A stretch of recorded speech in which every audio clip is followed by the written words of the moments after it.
knocked out early. Let's review the West Coast swing. 4 wins in 5 games, including the last 2 against the league-leading Giants. 7 runs allowed in a record-breaking streak of control from the starters.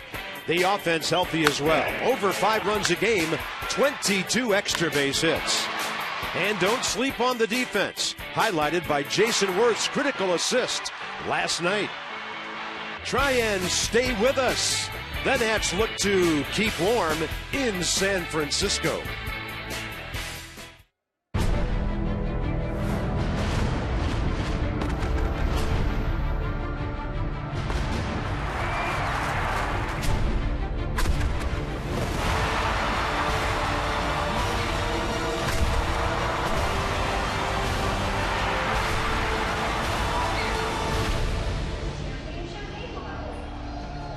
How about this series in San Francisco so far for the Nats? A laugher and then a nail-biter. So Game 3 at AT Park, the results have been great. The guys are on a roll, and you just hope nothing gets in the way of them continuing to do that. But there is an injury to talk about, and Wilson Ramos going back to the DL. And FP, it's not the hamstring he hurt last year, but his right one. That's where he had the knee surgery a couple of years ago. Is this considered serious? Well, I talked to him today at Starbucks, oddly enough, this morning. I asked him how he was feeling. He said it didn't hurt at all. They went for an MRI, and now Wilson Ramos in a familiar spot, unfortunately, on the disabled list. And he had a couple of hustle doubles last night where he really had to push it. And you talk about the weather. We talked about it a lot during the broadcast. A very cold, breezy night. Guys in the dugout used to call it hamstring pulling weather, and that's exactly what happened to Wilson Ramos. You see him touch the back of his leg right there. Lee Kuntz, Matt Williams would come out. He said it just felt more like a cramp, but I don't think it's that bad. Bad enough to put him on the DL, but not like last year where he tore that thing and missed a lot of time. Yeah, last year it was the left hammy, and he had just really started to warm things up with the batting average, the on-base percentage, and the slugging. A big presence out of the middle of that lineup. Jason Worth batting third on this road trip. He is 7 for 18. He's made his 3 hits in this series count an RBI for each one. Well, sellout crowd, San Francisco, October-like game. Jason Worth loves a big stage, and last night, the main reason, or one of the main reasons why the Nationals won, you look at the last 10 games for Jason Worth, he said after the game, it's an honor to hit third in this great lineup. He takes it very, very seriously. He loves to drive in runs, and that's exactly what he did with the bat last night. So he beat him with a lumber, and he beat him with a leather. A perfect one-hop throw to Wilson Ramos to get Pablo Sandoval. And I saw this today online. The last 162 games for Jason Worth, get this, a 320 average, 404 on-base percentage, 102 runs scored, 34 doubles, 26 home runs, and 100 RBI in the last 162 games he's played. That's MVP stuff. Jason Worth is definitely a primetime player. That was also his 5th outfield assist of the year, 2nd most of any outfielder in the National League. In this series, Strasburg, then Pfister, and tonight, Tanner Roark's turn to follow those guys. Well, Tanner Roark coming off an historic outing for himself. The 8 shutout innings against San Diego. He only gave up 3 hits, struck out 11 Padres. Didn't walk anybody. Had a rough outing after his first career shutout where he went 9 innings. We'll keep an eye on Tanner Roark. He threw 107 pitches last time out. But I feel like the cold air tonight, he'll be refreshed. Another sellout crowd here in San Francisco going up against Matt Cain, who's coming off a good start on his own. So he's got his work cut out for him tonight. But as we know, Tanner Roark always up for it. So Tanner goes against the Giants. 1 career relief appearance against them. Matt Cain, often a Nats nemesis, but he's been hurt twice this year with a finger and a hamstring problem. He's only made 9 starts. So if you like offense, keep track of extra base hits for the guys in the gray uniforms on the road. In this series, 11 runs on 21 hits. 9 doubles, 2 triples. Now the Giants have had their share of hits too, 18 in this series, but they've only scored 3 runs. The Nats are raking, folks, and they're going for 3 to go against the best team in the league tonight.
AT Park, it's been a welcome venue for the Nats. Last couple of nights, a 9-2 win, a scintillating 2-1 cliffhanger last night. We're ready for Game 3, and things have gone boom in the month of June for the Nats. They're 9-2. Look at the differential in runs, a plus 45. Batting average way up. Runners in scoring position, very efficient. And the pitching staff echoing what the offense is doing. And that's been against some pretty good competition. Visit trainsearch.com to find your local Train Comfort specialist dealer. It's hard to stop a train, really hard. Or a boat. And the Masson Hydrofoil is on its way to AT Park, riding on air, not water. Here's the Nats lineup, and they're walking on air right now the way this thing's going. Although the absence of Wilson Ramos is a concern. Jose Lobaton bats eighth. Jason Worth and FP talked about this during our opening segment.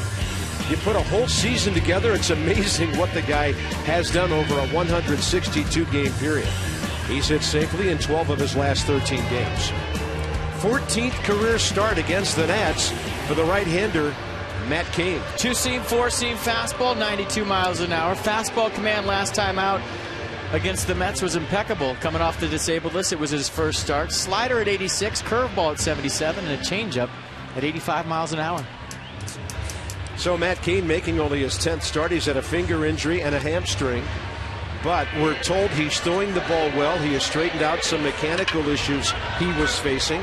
And they're hoping for the Matt Cain of old here in San Fran. Well, in his last start, it reminded me a lot of Jordan Zimmerman against the Padres. He was perfect through 4 innings. And like I said, hitting Buster Posey's glove, he didn't really have to move it. The changeup can act like a split at times. It was really good last time out. Set the defense for the Giants tonight behind Cain. Little last-minute lineup change. Pablo Sandoval's sick. He's out. And Joaquin Arias at third base. Denard Span steps in, and there's Joaquin Arias at third base. He is on the grass with Denard stepping in. Span 3 for 8 in the series. Had an RBI sac fly last night, and we're underway. Right on time at 10:15 Eastern. Giants at home, 22-11. The Nats on the road, now over 500 at 15-14. And there's some good news from Colorado to tell you about. Ball one to Span. And Cain misses away. Phil Cuzzi, 15-year veteran, is behind the plate. Jerry Davis, the crew chief, will have the plate tomorrow. Quinn Wolcott, Alfonso Marquez, second and third. 6th inning at Coors Field, 5-0 Rockies against Julio Teheran of the Braves. Inside the numbers with Jeep. 24 extra base hits, leads all major league leadoff guys. And Span overall has 4 doubles. Pardon me, he's 4th in doubles with 19 in the National League. It's impressive. That's a changeup. Great ID, looked like a fastball for a while. Well, you see the 3-1. Excuse me, Carp. You see the respect for Denard Span. 2-1 leading off the game. You're thinking, well, it's a leadoff guy. I'm just going to lay it right in there. Matt Cain goes to the changeup, and Denard Span spits on it. Everything away. And look at the Giants playing him straight away after everybody was playing their center fielder over toward the left center gap. He taught the Padres a lesson and then burned the Giants here Monday night. And Denard Span's aboard for the 4th time in this series. Anthony Rendon 2 for 4 in his return last night. He's the only man in the Nats lineup who's never faced Matt Cain. When you look how lefties are hitting Cain this year, just 163, 14 for 86. That's a great at-bat by Denard Span to start this thing up. Lefties just 4 for their last 28 off Matt Cain.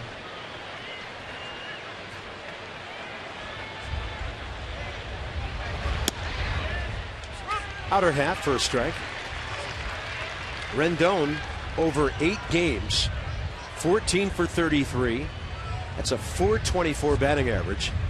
And he's driven in 8 runs with 4 long balls. Much less volatile evening in San Francisco tonight. Wind not howling. That's a good stop by Buster Posey on a breaking ball. Flags blowing gently out towards center field. No greater setting for a ballpark anywhere.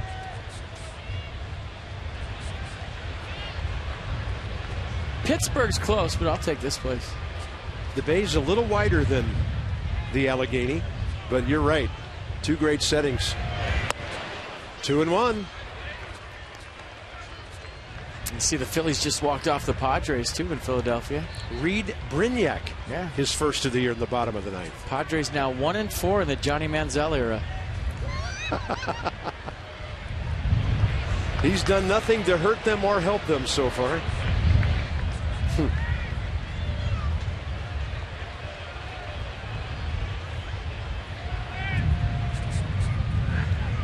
Kane working slowly here to start the game. Rendon got that breaking ball and reached out to foul it. 2 balls and 2 strikes. So the Nats batting average at .252, 7th in the league. They're 7th in runs. They now have a plus 46 on the runs this season because of this hot streak. 45 of that in the last 11 games.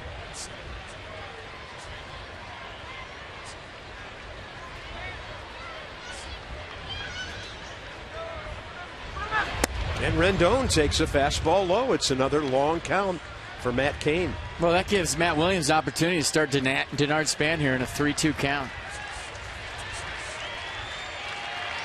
And you would think Denard would be off to the races. Crowd trying to cheer their starter on. Denard 9 out of 11 this year. Off he goes. And Rendon takes the walk. 2 on, nobody out. Matt Cain's numbers this year: 54 innings, 42 strikeouts, now 20 walks. Getting back to last night, we talked about it a lot, how this lineup is making you work. You just can't cruise through it. Obviously, with the absence of Wilson Ramos, it's going to change a little bit.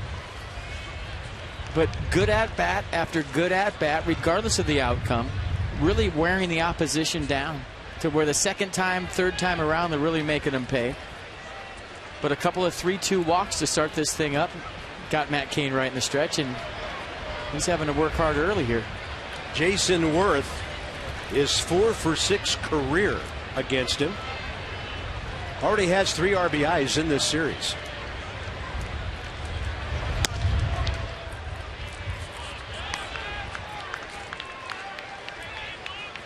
Seven for his last 15 with runners in scoring position. And it's amazing how many of the bats have heated up together here. Well, I love what he said after the game last night, that he takes pride in hitting third in such a great lineup. And he knows the responsibility that comes with it, and he loves it. He cherishes being up in situations like this.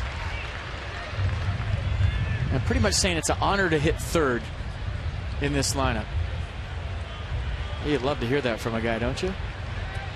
That's awesome. Never heard anybody say that. A lot of guys would say, well, I should be hitting third. Right. That's inside. And Matt Cain has already thrown 14 pitches. 10 of them have missed. And a dangerous left-handed batter on deck.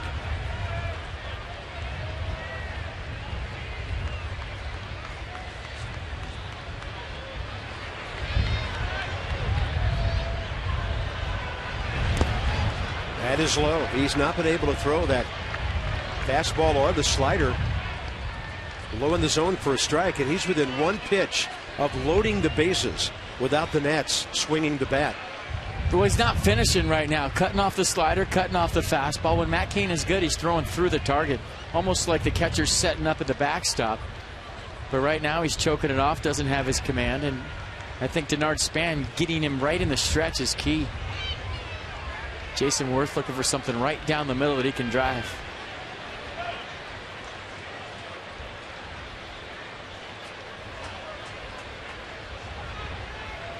Three-one pitch.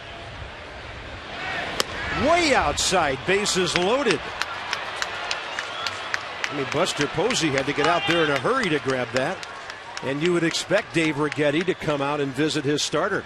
See Matt Cain pitch a lot. Had him an A ball. And I've never seen him walk 3 guys in a row to start a baseball game before. Haven't seen every single start, but I've seen him pitch a lot, and this is something new to me.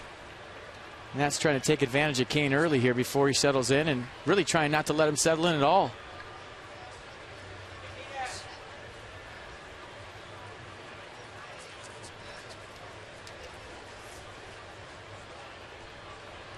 Well, not a good inning for him or his defense. They've been standing around now for the last 8 minutes while he's walked 3 batters. 12 balls and 4 strikes. Adam LaRoche is 6 for 28 career with 5 walks against Kane. So if there's ever a guy in the batter's box, even with the bases loaded, that might make you throw a couple of strikes, it's Adam LaRoche. He goes first pitch changeup and buries it, ball 1. He's scuffling right now.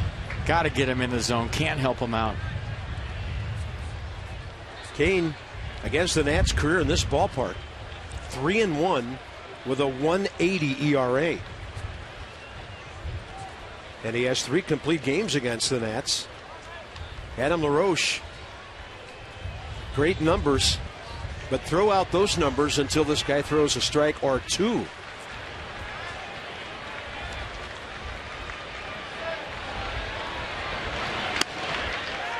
And he gets the call near the outside corner with another changeup. Borderline, right? Nowhere near the strike zone. Goes 1-0 changeup, and a call that could have went either way. Goes Canes. That is very generous. Happens to LaRoche more than anybody, it seems, and that's outside. 2-1.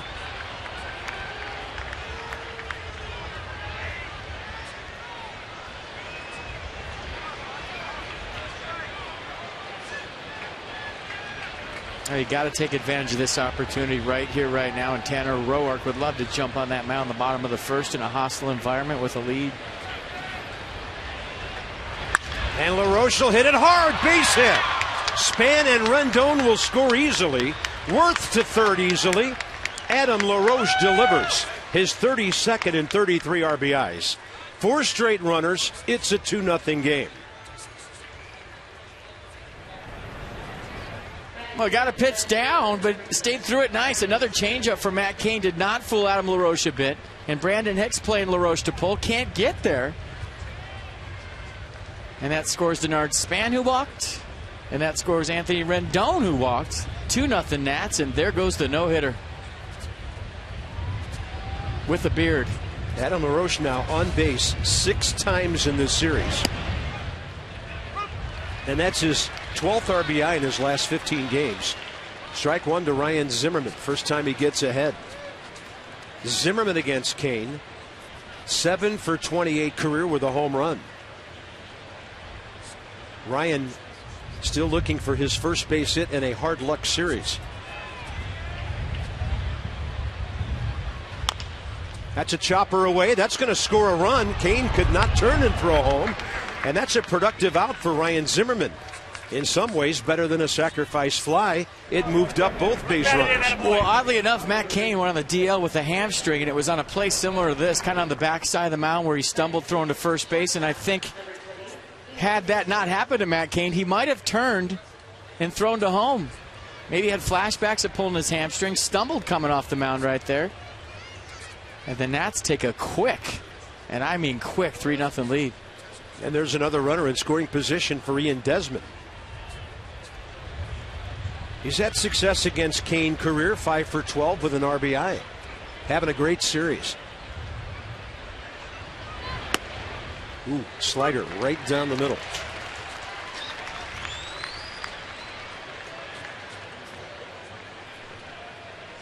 Desmond now, 9 hits, 10 RBIs, his last 7 games.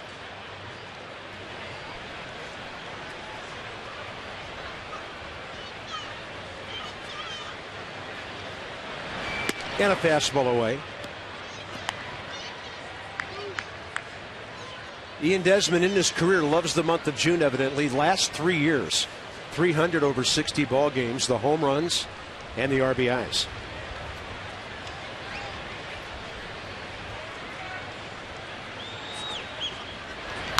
He got a fastball late for it. Here's an interesting number. Wasn't aware of this till I came across it today. Ian Desmond has a 13-game hitting streak on the road this year.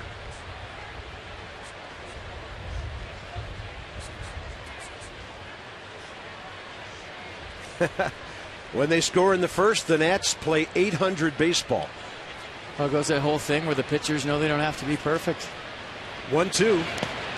There's another changeup that he just hasn't been able to get up enough. And you see that rotation as a hitter, and if you can recognize it early, you know it's not going to be in the strike zone, so you don't respect it. Right now, you got to elevate him, get something up, and let it rip. Robinson Cano of Seattle, the only longer active road hitting streak at 18 games.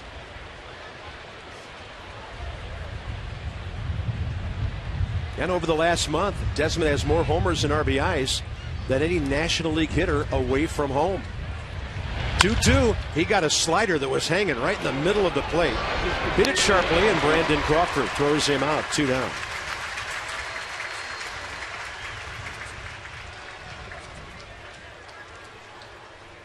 At least 7 Nats will bat here as Danny Espinosa walks in.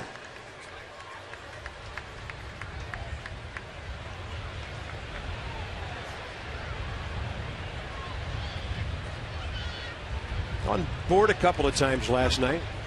Walked intentionally in a base hit. In the 5th, it was a big hit in the inning when the Nats scored their only 2 runs all night.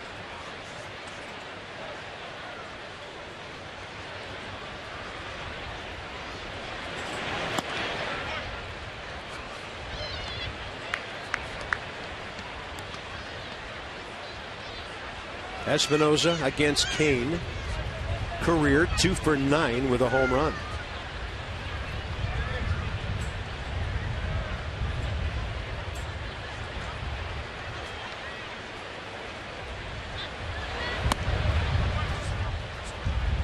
Let's see how interested Matt Cain is in Danny Espinosa with first base open and 2 outs. Lobaton on deck. 18 balls out of 29 pitches. Yeah, just the tempo for Matt Cain, not what you're used to seeing. Very deliberate, not sure of his stuff. And nowhere near the strike zone. And yes, green light, absolutely. Well, you've talked about it, right? Feel cozy in this ballpark if you can get it to the right of the gap. Yeah, make him 5-0 in one swing. What the heck? You're already up 3. Get a good pitch. Center it up. Right on the inner half. I saw that pitch coming in. I'm thinking splash. Yeah, unless you're in the box. But yeah, you got a good one. Had to take all the way. You can tell. I don't think you could center it any more than that. That was Matt Cain. I wouldn't throw another one right there. Bullpen's up for the Giants. Look at this. Yeah. Fire alarm has gone off in the third base dugout. And that's the right-hander, Yusmeiro Petit, who pitched a scoreless couple of innings in that blowout here Monday night. 3-1 to Espinosa.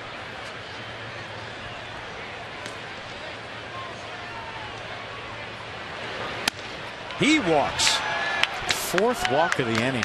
First and second, and a big spot now for Jose Lobaton. 4 walks in a complete game is a lot. Matt Cain has 4 walks in the first inning. Yeah, that'll represent almost 25% of his total for the season. Right here in one frame. So here's Jose Lobaton, who's faced him once. He's 0 for 1. Jose will get some significant playing time now with Wilson Ramos on the DL. Sandy Leon, by the way, did land a couple of hours ago, and he is with the ball club. There's a swing back fastball at 91 for a strike. And Tanner Roark could swing the bat before he ever throws a pitch. So Leon's here because Kevin Franzen caught Jordan Zimmerman's bullpen today, and he was the emergency catcher. Nice. Target in. And they asked him how it went. And his answer was... the pitcher or the catcher? Well, they asked Kevin Franzen how it went down there. He said, like putting on a pair of socks. Not a problem. They just happen to be shin guards on top of them. I mean, the only person that should be nervous if Kevin Franzen would have gotten in the game is Phil Cuzzy behind the plate. 0-2 to Lobatone here. Catch 22. That's what Franzen does with 100 pitches.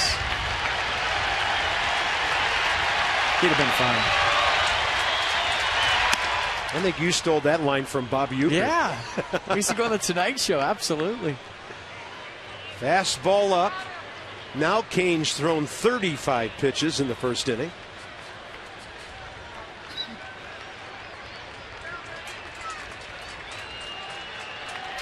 (3-0) Nats. 2 more men aboard. And Lobatone does go around on a slider down and in. The big blow of the inning.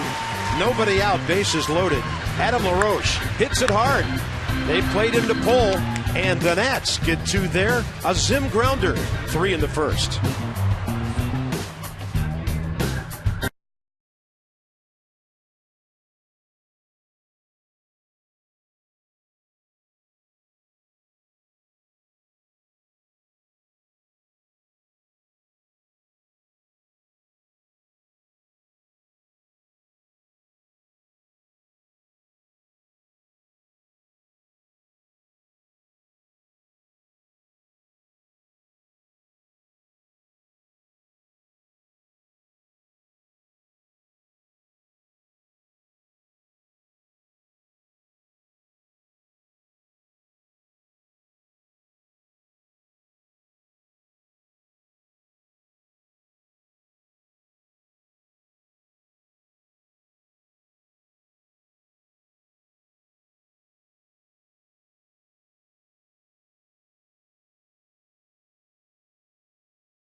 Masson, brought to you by AT&T, mobilizing your world, and by Navy Federal Credit Union. 4 million members, 4 million stories. Navy Federal Credit Union.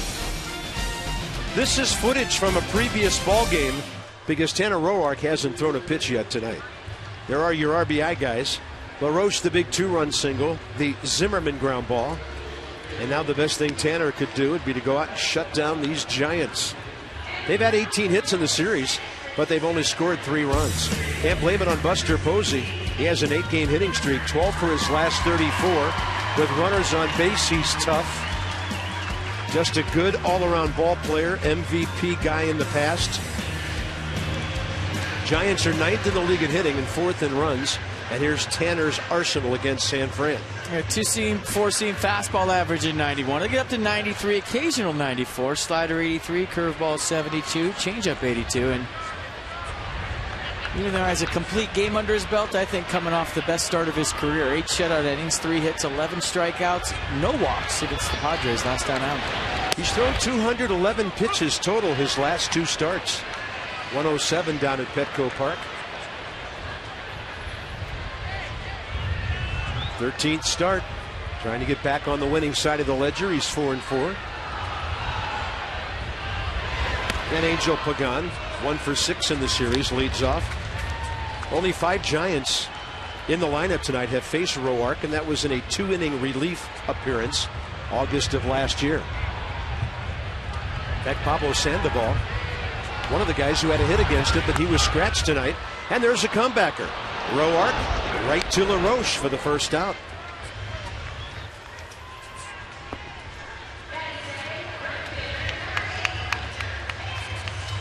Well, here's the defense that's going to try to help Tanner Roark with the shutdown inning after the Nats score 3. Ryan left field, Spanworth your outfield, Desmond Rendon left side, Espinosa LaRoche right side, and Jose Lobatone in for Wilson Ramos behind the plate.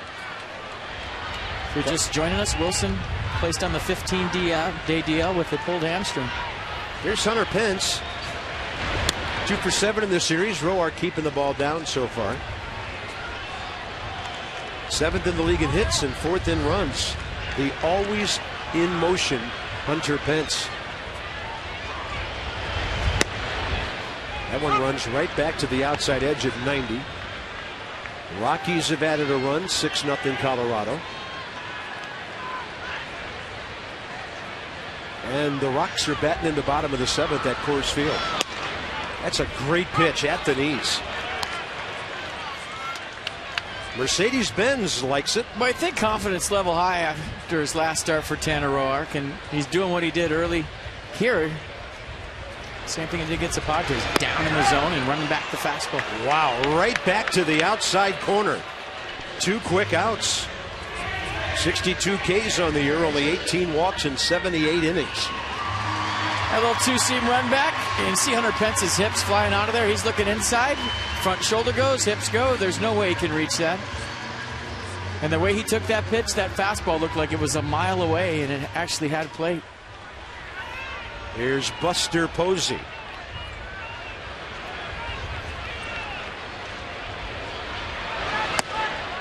Extended his hitting streak with a base hit opposite field in the 8th inning last night against Tyler Clippard.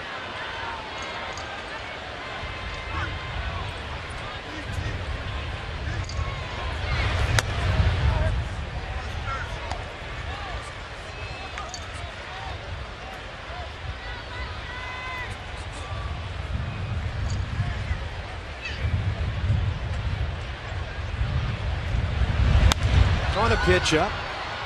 The Giants catcher, well late for that one, 2-1. Well, Buster, great career already. There was an interesting note about him when the Giants went to the World Series first time back in 2010. He was the first rookie catcher to ever bat cleanup in a Major League postseason game. Look at Tanner Roark fielding his position. Somewhere in the first base dugout, Doug Fister is nodding and smiling. He has rubbed off on the rest of this staff. 1, 2, 3 first.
The Nats are red hot, having won 9 of their last 11 games. But I think it's also important to look at what the Nats have done these last 2 games against the Giants team that came into this series on an absolute tear and with the best record in baseball by a wide margin. The Nats have taken 2 in a row from the Giants. This is the first time the Giants have lost 2 straight since May 16th and 17th.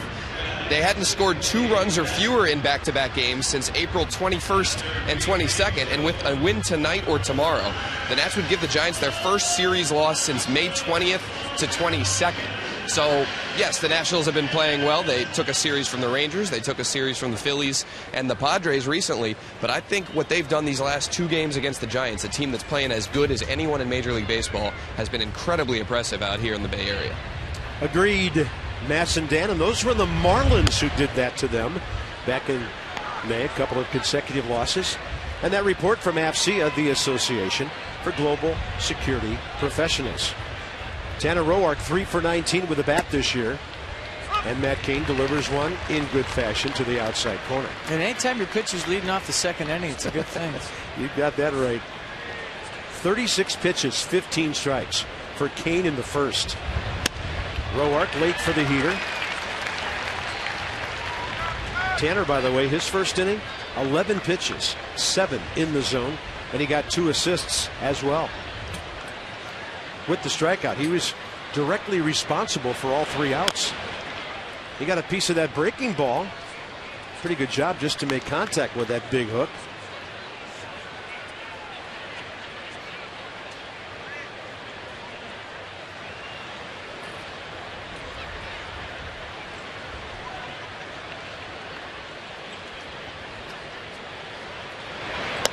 He'll take it away.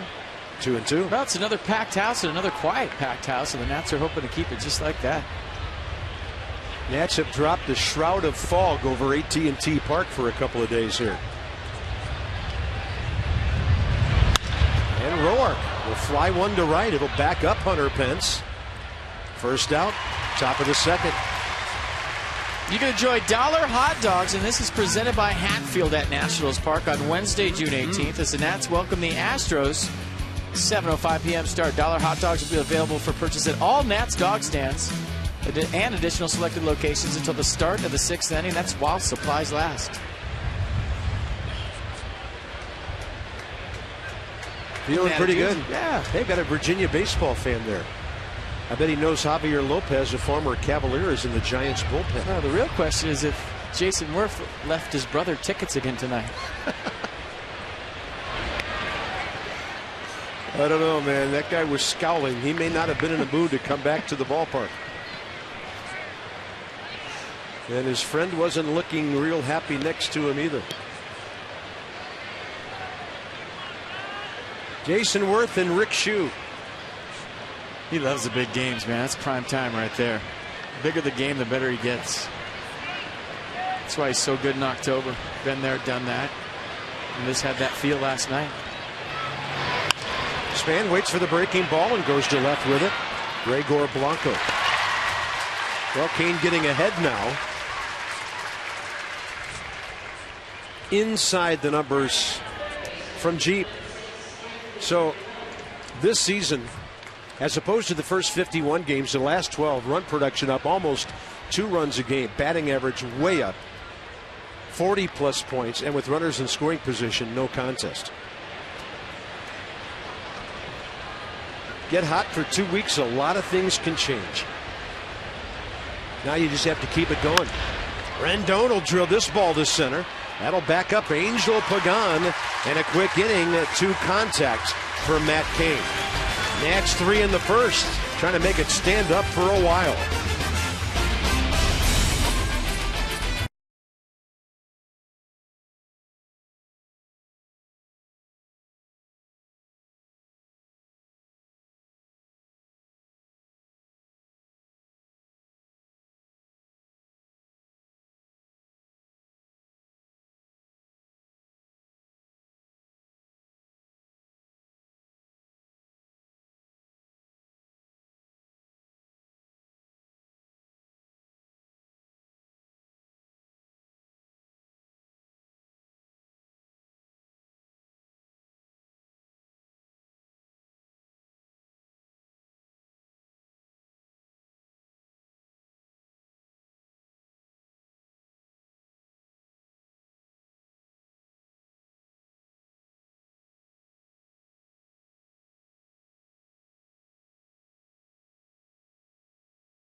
8 degrees.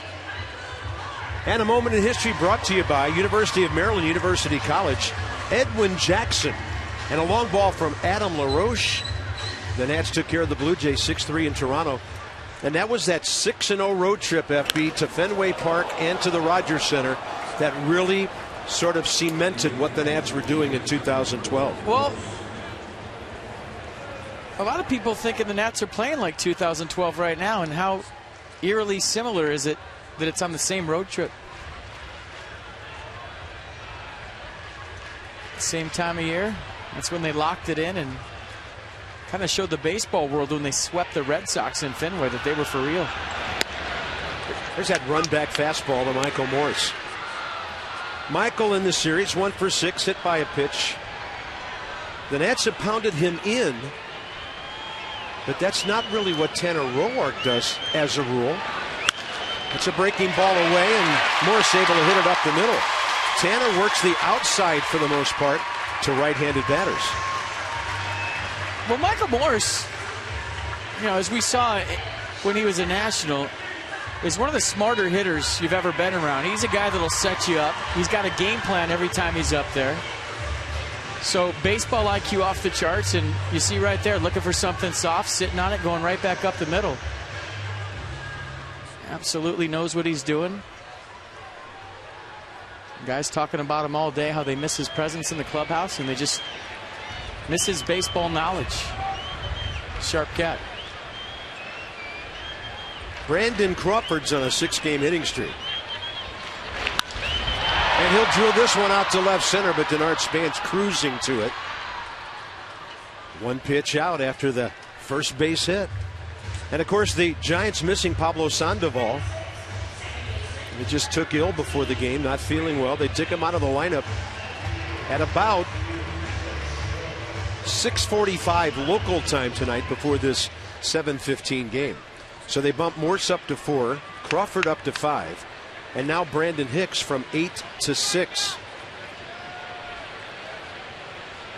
Hicks is hitting a .182, and he has struck out 63 times in 176 at-bats. He has a walk and an RBI ground ball in this series, 0 for 6. Bruce Bochy's offense, 4th in the league in runs, 2nd in home runs to Colorado. They stranded 9 runners in that 2-1 loss last night. So they've had their share of hits, 18 in the first 2 games, and now another one tonight. Tanner Roark, good to see him flashing that breaking ball to go with a well-placed heater so far. Hicks has bounced into 4 double plays this year.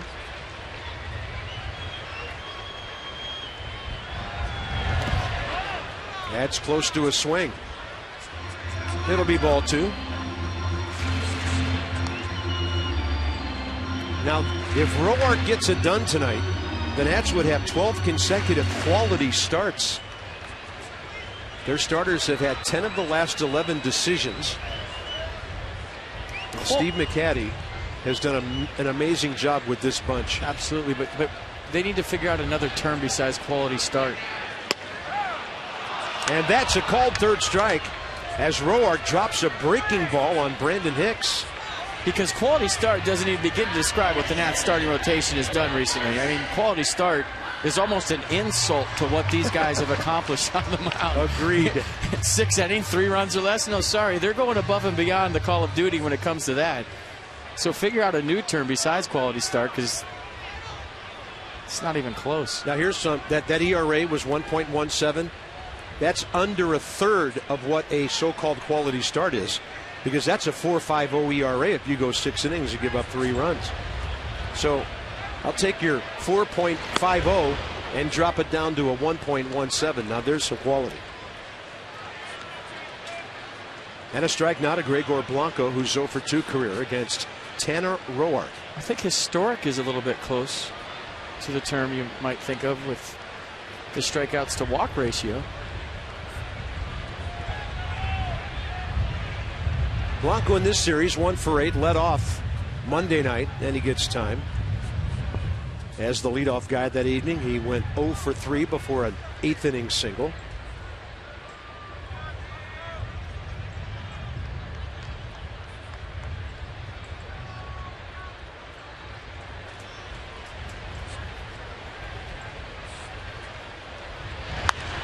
And he jammed him. Great pitch on the hands. Left side, Rendon. Last second adjustment. Not a lot of breeze tonight, but he took care of that. Jason Worth up for the second time tonight. LaRoche and Zimmerman to follow. 3-0 Washington.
Pyramid, San Francisco Bay, Oakland Bay out to the right. Oh, I love Seattle. It's just gorgeous.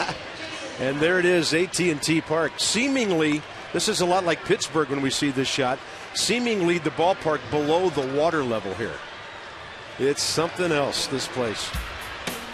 You could book a travel package with the Nats to Chicago. They'll be there in a couple of weeks. Check out Nationals destinations for games on the 27th and 28th at Wrigley Field. Check it out at nationals.com/destinations. How about hotel accommodations, game tickets, of course. Not going to leave you out on Waveland Avenue. A VIP ballpark tour and a whole lot more.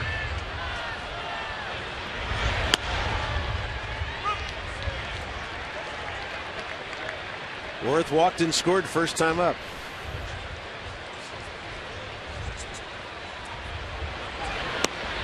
And Matt Cain throws one low, 1-1. Well, he had a 9-pitch inning with 7 strikes in the second. Let's see if the Nats are aggressive the second time around. That ball over to the left side for Brandon Crawford. He has retired 5 in a row and 7 of the last 8. So they say get him early. The Nats did. Same thing applies for Tim Hudson tomorrow. Oh, yeah. There's the horn blower. Now that boat's been around for a while. Coming right into the ballpark. It'll be in right field in a minute. Tim Hudson, by the way, 16-5 career against the Nats. That goes back to the Montreal days as well, but he's made 30 starts against our franchise when he takes the mound tomorrow. There's some Giants headed over to right field, too. Brandon Crawford and Brandon Hicks on this Adam LaRoche shift. They couldn't first time because the bases were loaded. And Adam hit his base hit right where Brandon Crawford is standing. Hit it sharply and he's driven in 33 runs. Inner half, 1-1. Adam in this series now 4 for 8, 2 walks, 2 RBIs. His on-base percentage is around .420.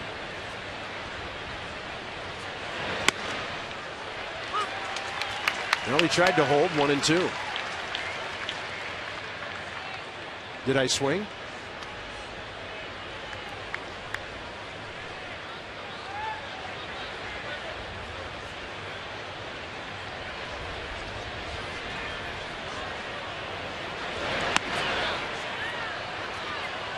So even though the infield playing a shift on Adam LaRoche, look where Hunter Pence is playing. That's because he's trying to cover all this ground out there in Triples Alley. So you see most right fielders here at AT&T Park play in a right center position, and that's straight up. He's all the real estate to his right. 2-2 and a breaking ball foul. Now you might have seen our graphic there a moment ago about hits to left, center, and right. That ball he hit last time was to the right of second base, but it was considered a center field hit. Right by where Crawford and the umpire are there. So center field hits don't have to go right over second base? Not exactly. Oh, all right. Well, no, we give a little leeway on those of about, I don't know, 20 feet maybe. Mm-hmm. That'd be hard to hit one over the bag every time you wanted a center field hit. Well, yeah. I mean, you're the one who says you can't guide the ball. You can't. You can try to hit it in a general direction. You know, when there's a runner on second base, nobody out, you try to get your hands inside the baseball. A lot like trying to shape a shot in golf. Get your hands in the right position. But you know, most of the time, the pitch will dictate where the baseball goes. And I wish you could steer it. And LaRoche will hit this the other way. Tailing and caught in the corner by Gregor Blanco. And the fact that he's a left-handed left fielder, didn't have to go backhand to make that catch, helped him. We have a long way to go. He was in a little bit of a pull mode into left center field gap, and that ball was tailing away from him. And initially, I didn't think LaRoche hit that ball well, but if you remember last night, the wind kind of blowing out to left field, you see the carry right there. Blanco heading straight to the line, and then he has to kind of take a right turn at the end. And the security guard had no idea where to hide. Yeah, that was tracking him as well as the left field line. Here's Ryan Zimmerman. Slider low. Right now in Colorado, Braves just scored a run in the 8th, but they are down 8-1 to the Rockies.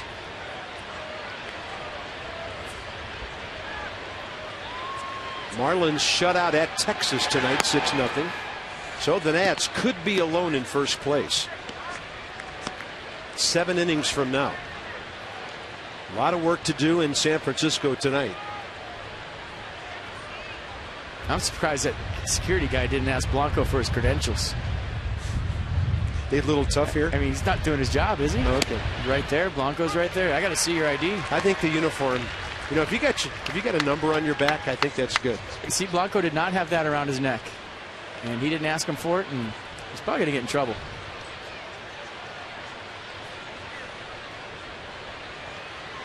Two-one pitch. He gets the call, even though Posey wasn't set up for the outside corner heater. And Ryan, a count of 2-2. Yeah, a little run back fastball a la Tanner Roark.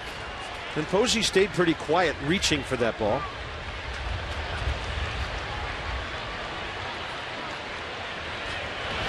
And a slider way outside. Well, another 3-2 count. What new?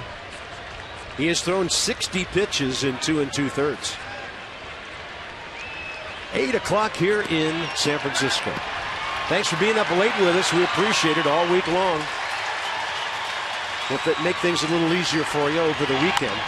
Zimmerman gets a pitch up, hits it to left center. Ball carrying to the gap, and that is off the wall out there, about 390 feet away. It looked like Ryan Zimmerman had to pull in his hands, FP, for that pitch, and he still hit it a long way. Well, it was an elevated fastball for Matt Cain, and Ryan Zimmerman got on top of it. Ball carrying to left field here, and you watch the routes from Pagan and Blanco. Big leg kick, catch it out front, and it was only a matter of this ball staying in the park. Base of the fence, Pagan misses it, goes back for it, but a 2-out double for Ryan Zimmerman. And there's the Zimmerman. I get that thing on quick. He finally gets his first hit in this series. After hitting into some tough luck. He did have an RBI grounder earlier tonight.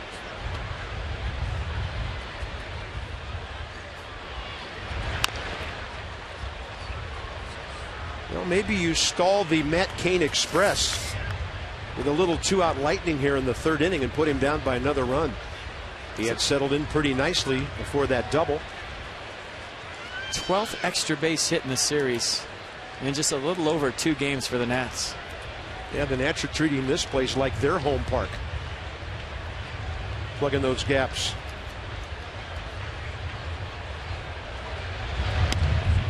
Up and into Desmond. 1 ball, 1 strike.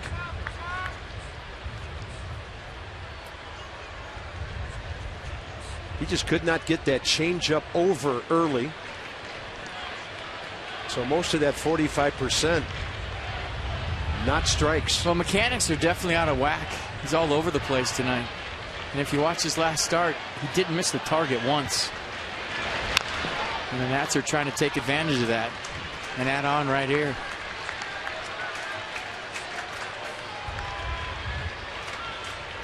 Only 15 strikes in the first inning when he threw 36.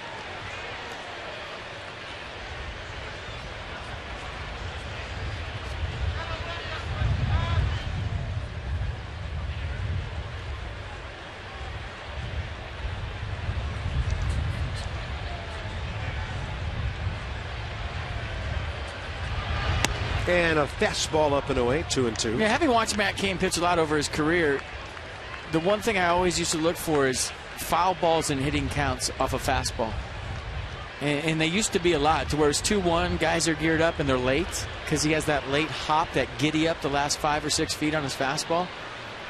I haven't seen that at all tonight. I'm talking 1-0, 2-0, 3-1. Guys know a fastball's coming. They're sitting on it. And time after time, they couldn't get to it. Well, it makes you wonder. Matt Cain is 29 years of age. He's pitched 200 innings or more 6 of the last 7 seasons. 184 last year when he made just 30 starts. But he's been a real workhorse, and maybe some of that's taking its toll. 3-2. Another 3-2 count. Eight guys are just grinding out at bats. Desmond, Morse, and Tulowitzki behind Giancarlo and Paul Goldschmidt. Nats have kept Morse from driving any runs in this series. Desmond's driven in 5.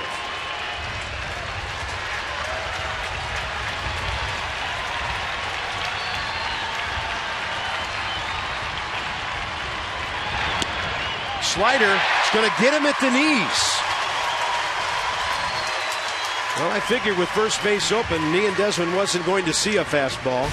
And this one perfectly placed, according to Phil Cuzzi. Caught very low.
Arc back to work. And the Nats have 1 game left here tomorrow at 3:30. We check our next 5 here. It'll be Blake Trinan and Tim Hudson. In St. Louis, the Nats will face Lance Lynn, Shelby Miller, and Jaime Garcia. And then it's home Tuesday after a day off. Short 2-game series with the Houston Astros. Nats swept them down in Texas over a month ago. And here's Joaquin Arias batting 8th. Late insertion into the lineup when Pablo Sandoval could not answer the bell tonight. Arias 13 for 74 in 46 games this year.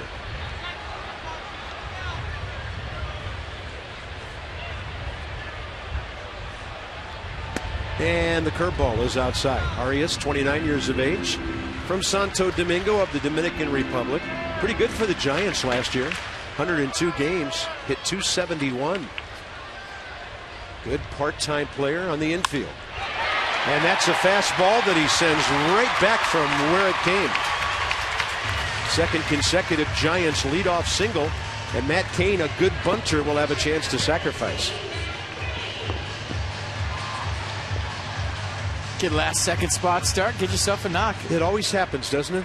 Don't have a whole lot of time to think about things. Just go up there and swing it. Nicely done. Matt Cain, 4 for 17 this year without a sacrifice bunt, but he has 67 of those in his career. He can swing it. He's hit 6 career home runs. And the Nats say thank you very much. Roark caught it. Only question there was, would Roark or LaRoche make that play?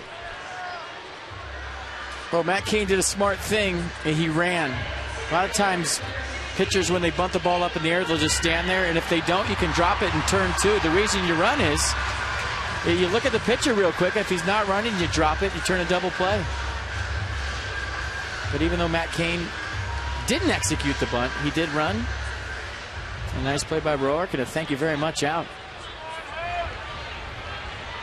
Next up, Angel Pagan, who tapped it back to Roark first time. One thing I would never do is bunt on Tanner Roark or Doug Fister.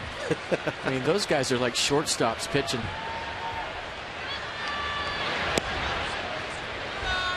I was joking with Doug in San Diego after one of the ball games. We walked back to the hotel together, and I said, I know how bad you want to win a Gold Glove, but your main competition might be the guy pitching right after you.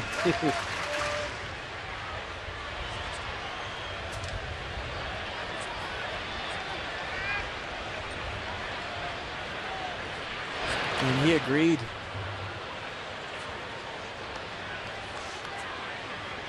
Well, if I'm Tanner Roark, still a relative pup starting in the big leagues, I'm soaking in everything I can from a guy like Doug Fister. Absolutely. Well, Doug Fister's had a tremendous impact on this whole staff.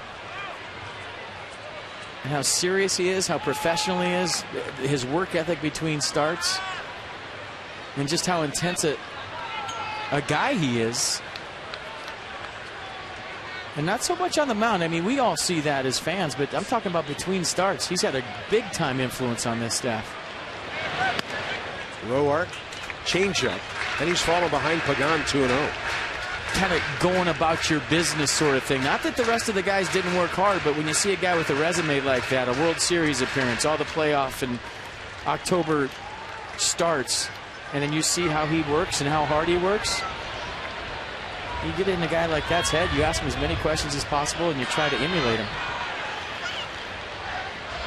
Long check of the runner, and he delivers a perfect fastball at the knees on the inside edge, 2-1.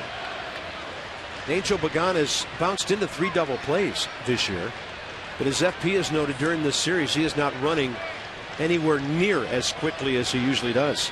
That knee's bothering him. Didn't start the game Monday night. Then he was looking cautious on the bases last night. Tanner Roark gives him the quick move, and Arias back.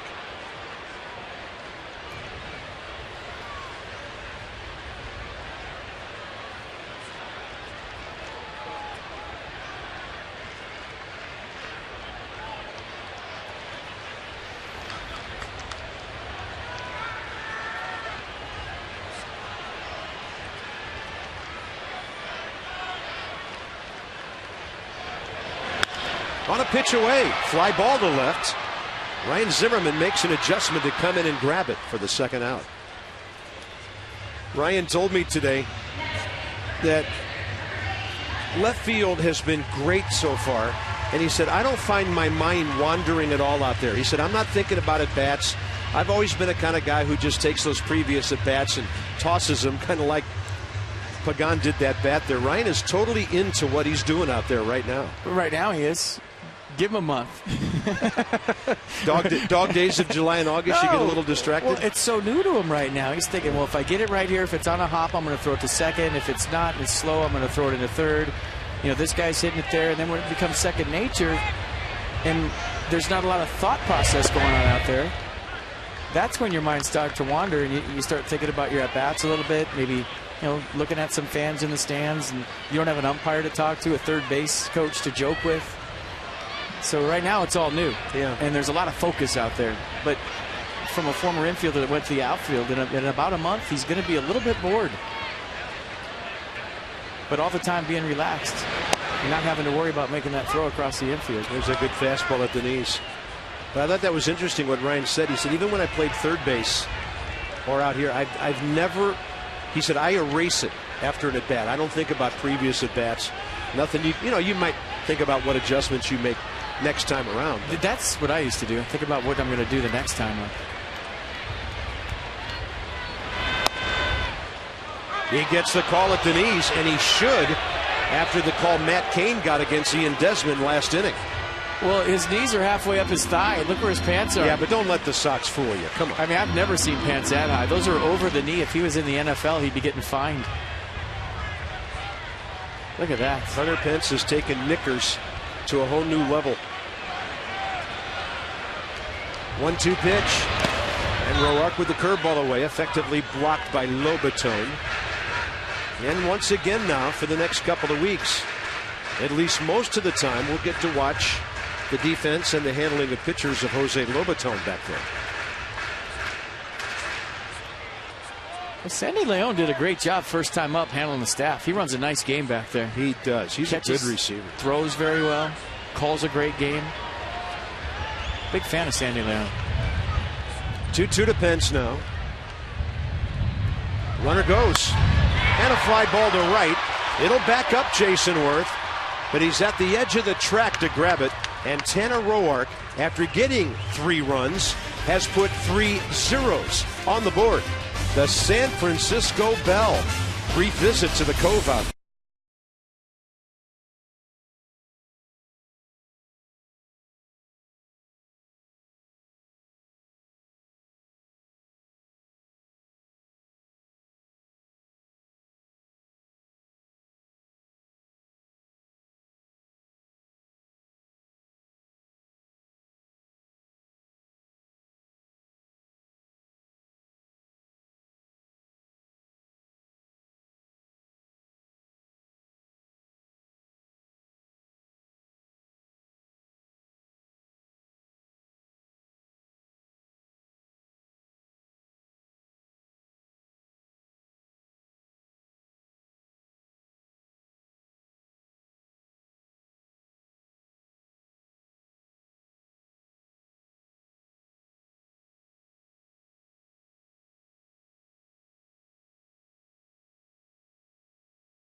Seventh double of the year. Tanner Roark doing what Tanner Roark does, and Adam LaRoche.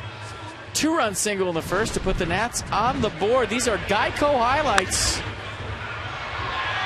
So easy a caveman could get 2 RBIs. There you go, Adam LaRoche with the beard. I know 2 of them could have scored in that hit. Another big knock for the Nats first baseman, putting him on top. It's a Nat dude. A lot to smile about for our fans these days. In the last 3+ years, it's been a pleasure for me to see how many Nats fans have started to travel with this ball club. First year, I didn't see any red on the road. Second year, a little more. Last year, a lot. And this year, it's just been outstanding, the number of Nats fans we've seen wherever we go. Well, I got to tell you, the 5 or 6 years before that, Charlie, Dave, and I used to wear our caps just to have a curly W on the road. Yeah, you're right. It's been fantastic. Danny Espinosa, one hopper. Michael Morse, fourth inning underway. One out. Lobaton and Roark to follow here against Matt Cain. Starting to get some quicker outs.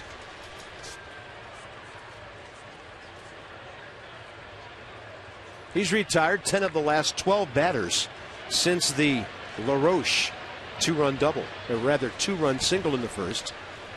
And here's Lobaton, who struck out on a check swing first time. And boy, is Phil Cuzzy given the low strike tonight.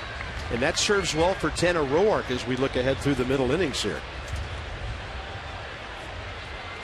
Yeah, you're okay with a big strike zone right now if you're Matt Williams. 3-run lead. Absolutely.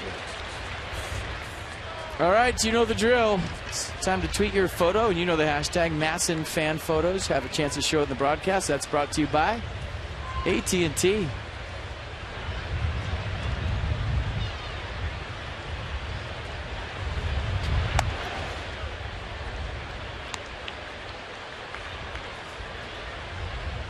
One and two to Lobaton. His last 6 starts, the Nats are 6-0. They should give catchers quality starts too. Not a bad idea. They do keep track of their records. And the other thing they keep track is staff ERA while they're catching. That's become a pretty meaningful stat.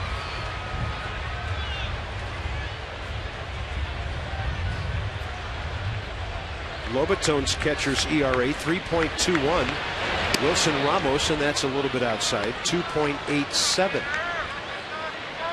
So Lobaton has started 27 games, now 28. Ramos 24. Jose's still been back there more than Wilson because of Ramos' time on the DL.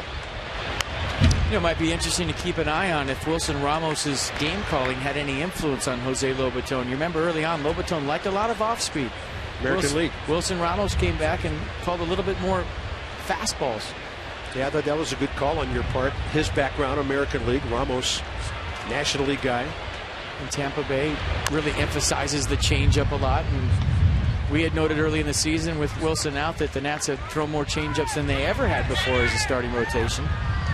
Wilson Ramos came in and utilized the heat more than Lobaton, and the results kind of speak for themselves, and I'm sure there's been some adjustments made. Jose having a good at bat here, battling on 2-2. The more pitches the Nats make Matt Cain throw here in the middle of the game, the sooner they'll get him out of here. He set himself up for a tough evening with 36 pitches in the first inning, walking the first 3 men in the game. Now Lobaton's worked it full.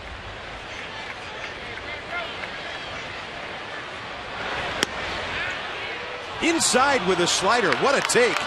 And Matt Cain was bent over thinking he had a strikeout. Instead, it's his 5th walk. Man, he's still barking at Phil Cuzzy right now. He threw the slider in, kind of locked up Lobaton, and he was at the mercy of Cuzzy at that point. And borderline pitch goes Lobaton's way. Nice at bat. Now Tanner Roark can lay down a bunt and try to get another guy to scoring position. 1 out, Lobaton on. Pitch number 78 coming. Tanner 6 sacrifices this year and a good take.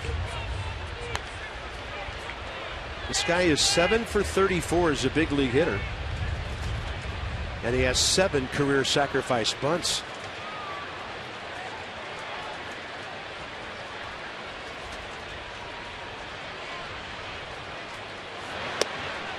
Doesn't bite on the slider. 2-0. I'll tell you what, even though Jose Lobaton not the best runner in the world, he runs pretty good, and Michael Morse is breaking off first base very early to charge this bunt. And if a first baseman leaves the premises too soon as a base runner, you can steal. I mean, he is taken off early.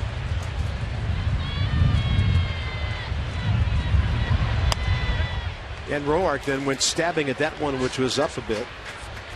2-1.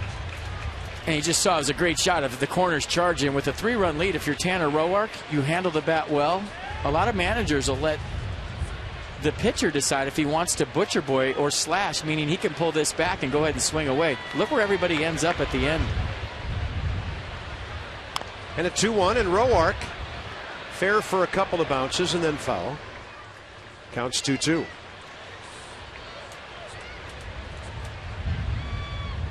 Top of the fourth inning. Nats and the Giants each with 2 hits. But Washington leads 3-0.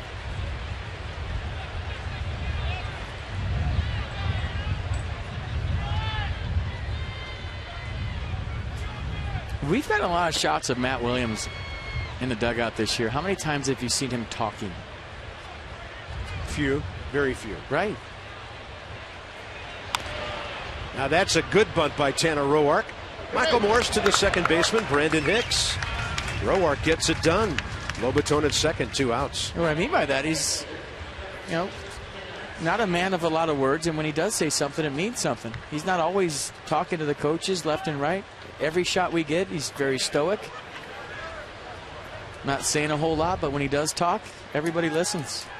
It is a final in Colorado, 8-2 Rockies. They hammered the Braves and Julio Teheran tonight. Like the Nats, they got 3 in the first and cruised from there. Here's Denard Span, 0 for 1 with a walk and a run tonight. Oh, the Marlins lost 2, 6-0. Yep, at Texas. Score is worth mentioning. And Span to the left side. Ball was well hit, but right there was Arias. And the Nats are gone in the top of the fourth. They've stranded 4 runners. Kane has struggled. Roark back to work.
As Dean Martin, it's Rat Pack night here at AT&T Park.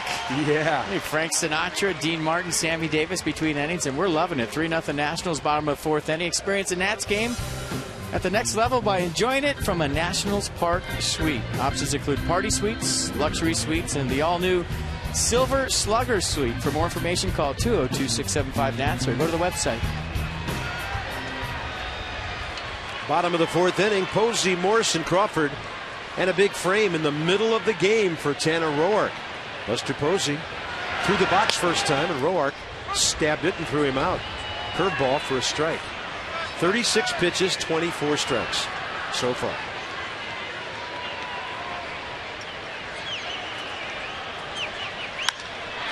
Buster Posey lines it to center, and that's a trap by Denard Span. Good job of getting in, taking a whack at it, and then gloving it cleanly. And Buster Posey has a 9-game inning streak. Nice piece of hitting by Buster Posey. Hands inside the baseball. Got an elevated pitch from Tanner Roark. Pretty good jump by Denard right here. And he was tracking it. The ball just didn't have enough to get out to him. That's a good look at it, isn't it? That's a great camera angle. Nice effort by Span. Just a short hop into the glove. Here's Michael Morse. He had a base hit up the middle first time. Tanner got ahead and threw him a breaking ball that was sitting on the outside corner up around waist high, and Michael didn't miss it. Well, he likes to get extended on the off speed. He'll sit on off speed pitches, and he's really adept at setting pitchers up where he'll look bad on one pitch and then sit on it the next. Smart hitter.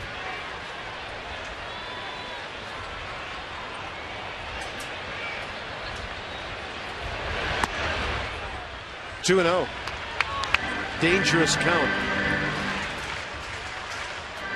Even though this ballpark yields fewer home runs than any in baseball over the last couple of years.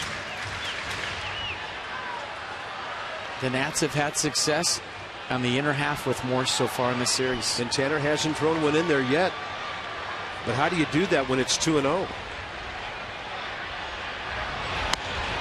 You go up with it a little bit, and Morse thought he could get to 92. That's a big strike. Funny moment in batting practice today. Michael Morse was taking ground balls at first base, and all the Nats were in the first base dugout, and he starts screaming over to everybody about the Tyler Clippard at bat. I've seen it a million times. Change up down, fastball up. I knew it was coming, and I still swung at it. Talking about the big at bat in last night's game. Yeah, that was a strikeout with 2 men aboard, 1 out in the 8th inning. In at that time a 2-0 game. Clippard would go on to fly out Gregor Blanco, and the rest was up to Soriano. The Nats got the win 2-1.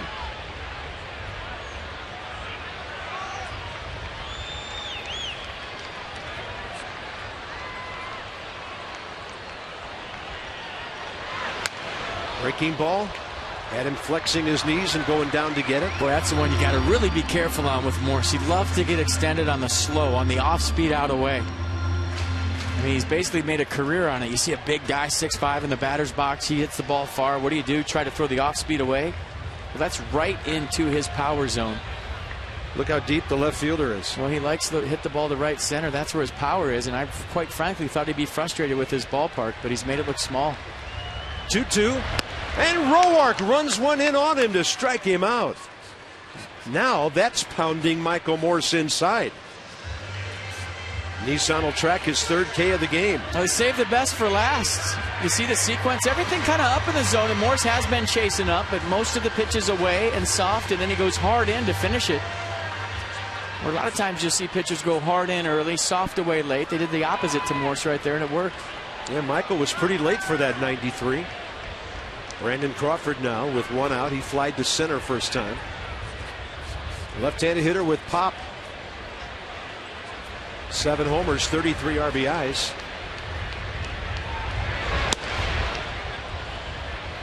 And 9 base hits during his 6-game hitting streak. All the Padres hitters the next day after Tanner Roark's tremendous outing with 11 strikeouts, talking about how much late life he had on his fastball. They were looking up at the scoreboard, looking at 91, 92, but they just couldn't get to it. Good example right there with Morse. That's a changeup outside 2-0.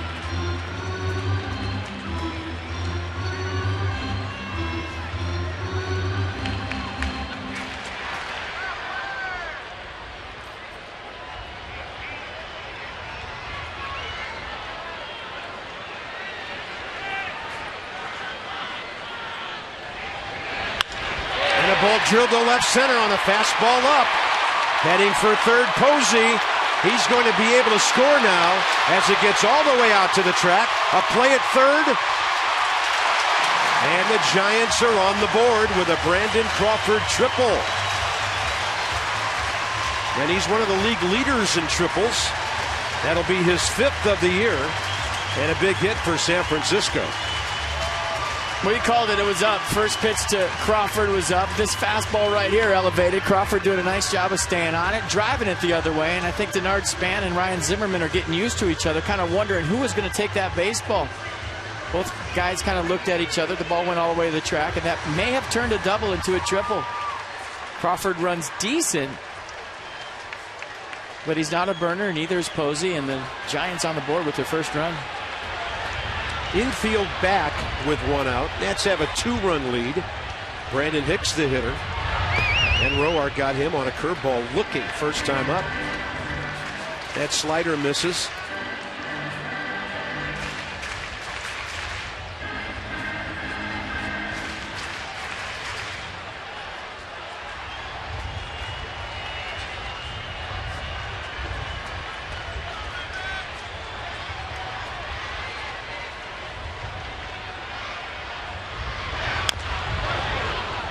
And there's another example of what must be some late movement. That looked like a fastball right down the middle. At the last moment, foul tip. Now he's thinking strikeout right here. Well, it's a strikeout hitter. As I mentioned earlier tonight, in 177 ABs, Brandon Hicks has struck out 64 times.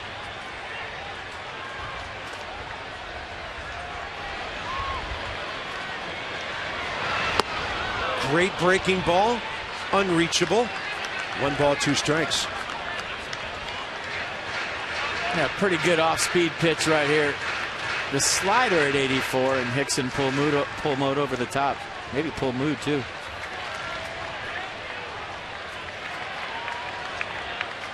Big run for the Giants at third with 1 out.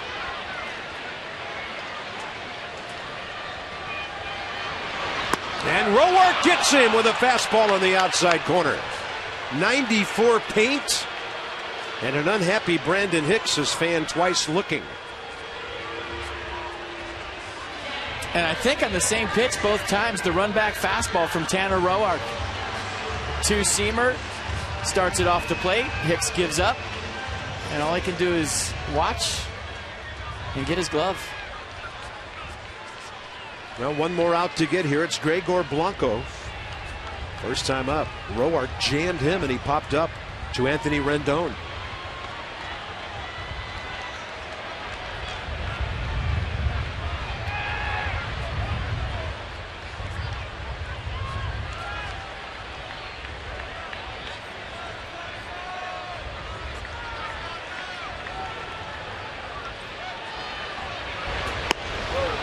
Changeup. Hitter out ahead. Strike 1.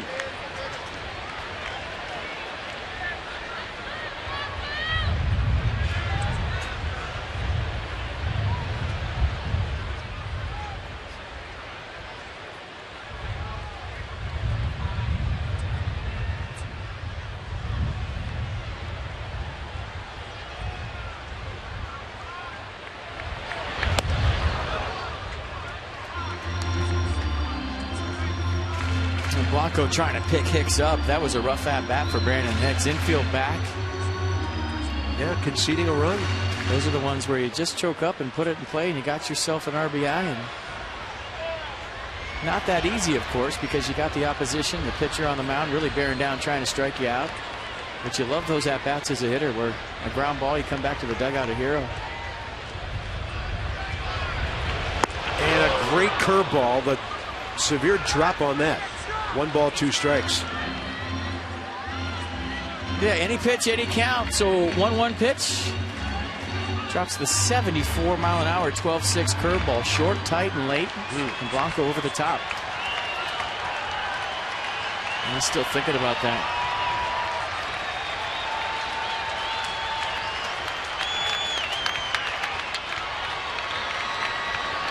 One, 2, target in. That would be fastball. And he handcuffed him with 92.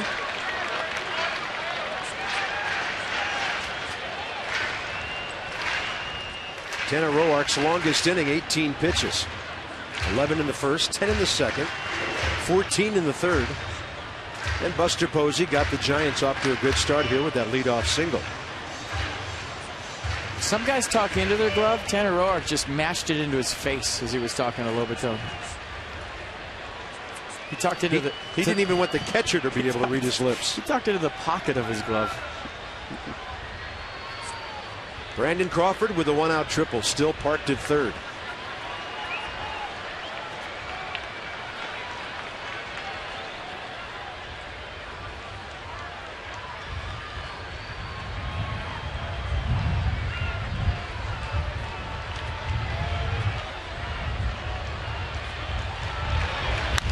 Another breaking ball. He's got a good curve going tonight. That's 175. Gregor Blanco in this series 1 for 9 and 0 for 3 career against the Nats right-hander. We're in the bottom of the fourth, a 3-1 game. Well, if you really trust Jose Lobaton, he could bounce that curveball to Gregor Blanco. He's established it in the zone. I think he tried to do it right there, just left it up enough for Blanco to foul it off. But if he bounces it, he's got him. I think they might be going with the changeup, though.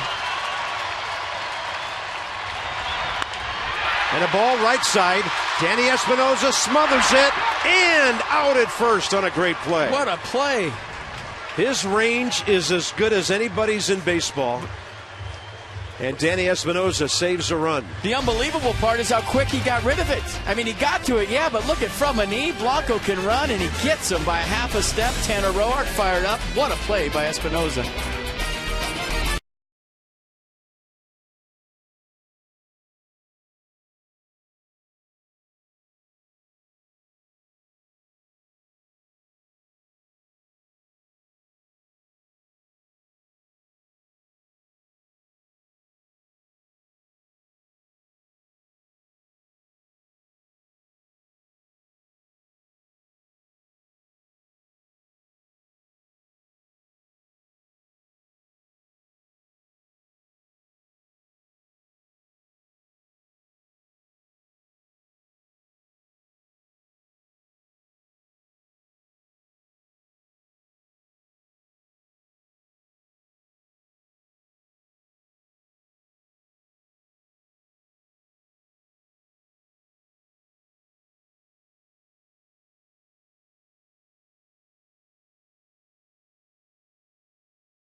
Two-run ball game. Danny Espinosa showing you some serious range and why he's so valuable at second base with just the glove. The range in the short hop into the glove, very impressive, but watch how quick he gets up, knowing the speed of the runner, to a knee and throws an absolute sidearm bullet right to Adam LaRoche. So a little short hop into the glove, to a knee, underhand, right on the money to save a run for Tanner Roark and the rest of the ball club. Nicely done. To the top of the fifth inning, 55 pitches, 37 strikes, and this ball club playing some championship baseball right now. 3-1 lead. Well, they're having fun, and they're keeping it simple.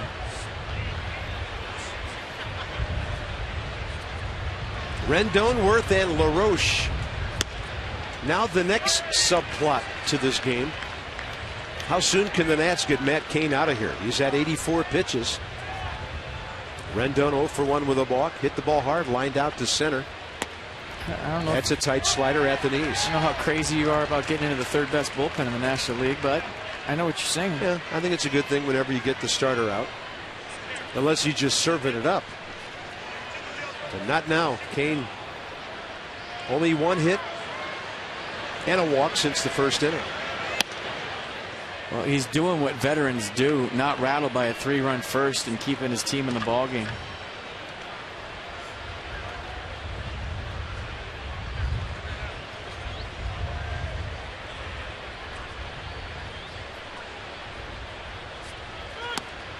Unleashes a fastball up and in that strikes out Rendon. That's his third K of the night. Worth and LaRoche coming up. Dan Kolko with more on the Nats defense.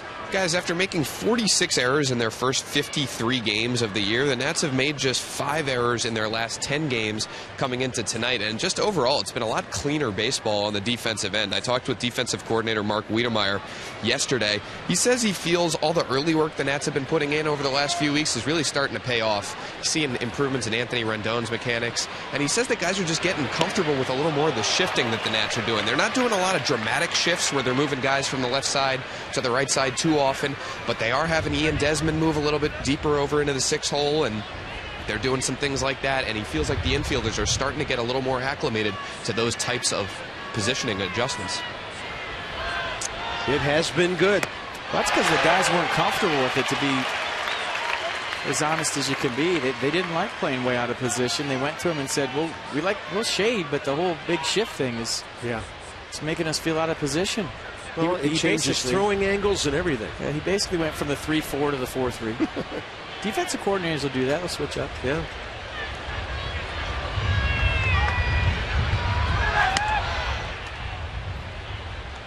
I don't know if Mark's called his son-in-law for any defensive expertise. Brian Bosworth, one of the best college defenders ever. Baseball, you can't go knocking people down. And a 1-2. Worth shoots it toward the upper deck over on the right side. Well, I'm sure that's an interesting conversation around the dinner table. My father-in-law is a defensive coordinator. For a baseball team. For a baseball team. Does a great job. He works as hard as anybody I've ever seen. And another guy like that next to him, Randy Knorr. All the coaches do. It's a great staff. It is. Target away. Worth a half swing, and that sends it upstairs. Jason Worth has taken 3 of the oddest swings I've seen him take all year in this at-bat.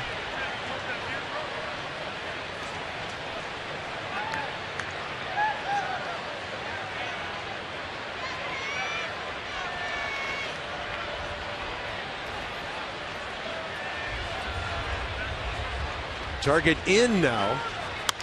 And he threw him a slider. That was interesting. Usually it's a fastball with a target like that. I mean, it is a full moon tonight, so you never know. Yeah. There it is. Full moon. Perfect night for Jason Worth. You know, the 2014 lunar calendar said that on June 11th in San Francisco at 8:46 p.m. it was really going to be something. Or as one announcer once said one night during a night game, folks, you should see the moon. I'm sorry you can't see it back home. Well, it could be a perfect night for him. Get a hit or two. His team gets a win. He eats a few fans. Be a perfect night. 2-2. Worth gets a slider. And there it goes to left. See you later. Number 6, and the Nats get a run right back. They're on top 4-1 with a Jason Worth moonshot. Unbelievable. I know, you're going to call it the rally moon, right? I mean, he's a werewolf. What'd you think was going to happen right there? Just got to make sure he doesn't eat some fans in right field. That was nice. Kane gives up his 9th of the year. That's number 60 for the Nats. I mean, what other guy in baseball takes 2 hacks like Jason Worth took in that at-bat? Fooled on the first one, fooled on a pitch up, and then he goes deep with 2 strikes. Setting us all up, wasn't he? Well, I mean, he's just a professional hitter. He doesn't care that he didn't look great in the beginning of the at-bat. How did he end it? With a home run. And Blanco was close to this. Just gets out of the ballpark to make it 4-1 Nats. Stay hot, Jason Worth. Toughest ballpark in the major leagues in which to hit a homer. Teams combined since 2011 here, 1.16 home runs a game. More stingy than Miami, Pittsburgh, San Diego, and St. Louis.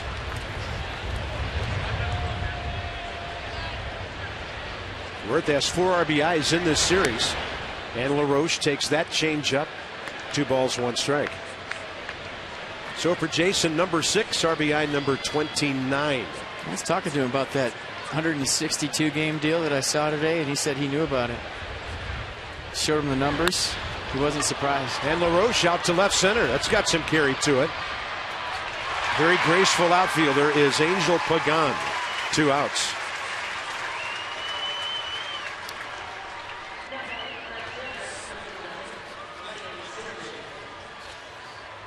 Well, you called it a moonshot. Slider. Cement mixer right down the middle, and Jason Worth caught it out front. Check out the side swing. No bat flip right there, surprisingly enough. I don't know if he thought it had enough to get out of here. The fan makes a valiant effort. Little tip drill right there for the other guy, and Jason Worth puts his club up by 3. Here's Ryan Zimmerman, who went deep last time. Base of the wall in left center, 390 feet away. Ryan's 1 for 2, RBI ground ball before that.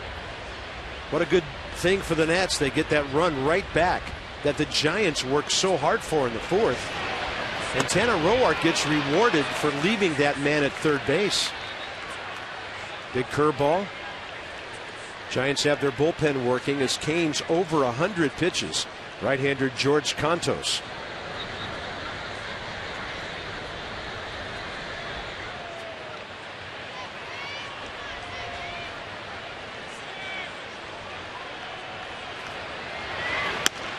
Nasty. That could be it for Matt Cain tonight. We'll see how Bruce Bochy plays it. He's due to bat second in the bottom of the 5th inning. Full moon.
It's time for some Lexus homers. Remember, our Washington, D.C. Lexus dealers are donating $250 to the Children's National Medical Center for every tater.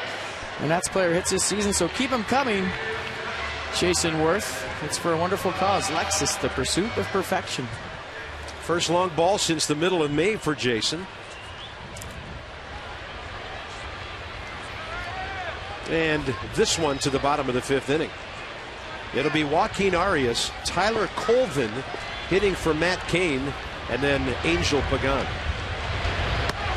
Tanner Roark, 56 pitch of the night, misses inside.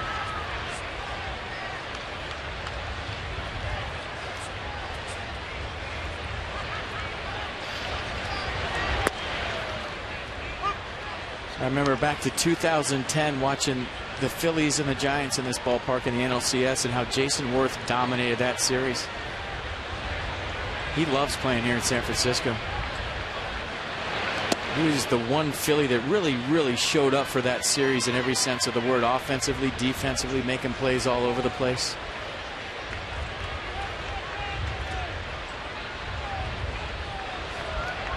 Two and one. And a bouncer left side. Ian Desmond backhand. Ball came up for him nicely, and he's got the gun to finish it off. Saturdays and Sundays are fun days with Aristeter Family Fun Pack. purchase of every family fun pack ticket, you receive a hot dog, a bag of chips, and a drink starting at just $19. Some restrictions apply. Visit the website for all the details. Our favorite grocery store in the D.C., Maryland, and Northern Virginia area. And a great Nats sponsor, Harris Teeter. Here's Tyler Colvin, who started the ball game here on Monday night with Angel Pagan on the bench. In the series, he's 1 for 5. Matt Cain, 5 innings, only 3 hits, but 4 runs because of 5 walks, partly. 4 strikeouts and the home run. Nats made him throw 102 pitches to get 15 outs. Colvin fouls one on a pitch away, 1-1.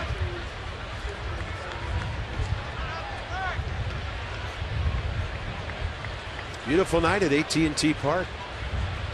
Wind has shifted somewhat, going out to right, but it's not the gale it was last evening here.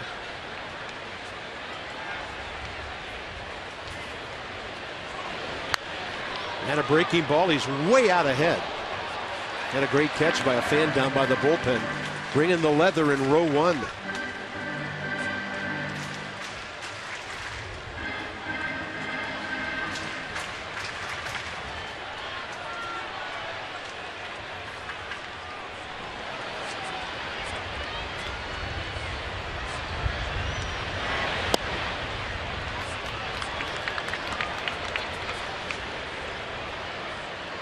Tanner Roark, career 18th start, 27th game overall in the big leagues. Had pitched 2 innings against the Giants August 13th of last year and swooped in for a win out of the bullpen.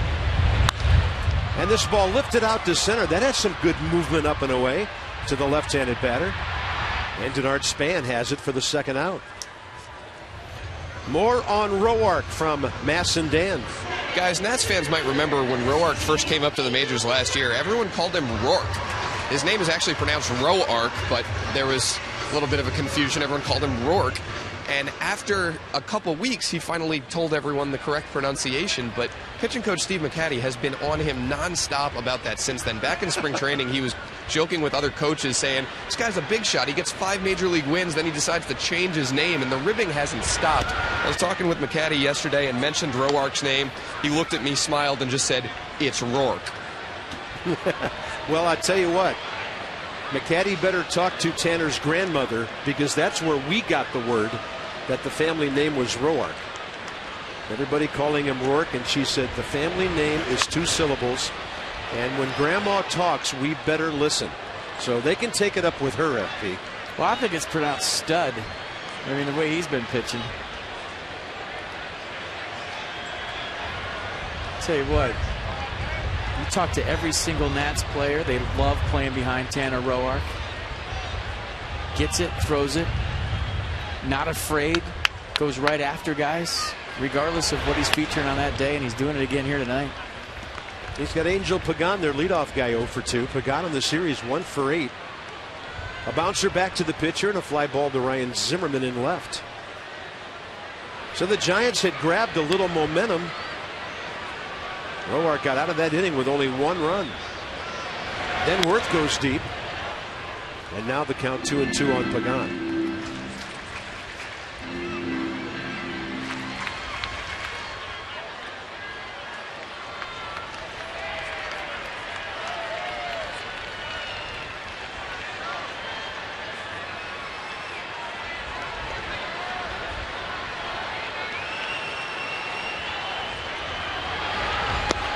Big curveball. That's a pretty good take by the hitter. Well, it's still a secret. Wherever we go, people asking how to pronounce his last name. What does he have? What kind of pitcher is he? A lot of folks around the league really don't know about Tanner Roark, and that secret isn't going to be kept much longer. Not the way he's been pitching. This time last year, a relief pitcher in Syracuse in AAA. And now doing a job against the team with the best record in Major League Baseball. When you get some early runs to work with, you attack the strike zone, you minimize the damage, and that's what he's done beautifully here tonight.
of the Washington Nationals and may not be reproduced or retransmitted in any form.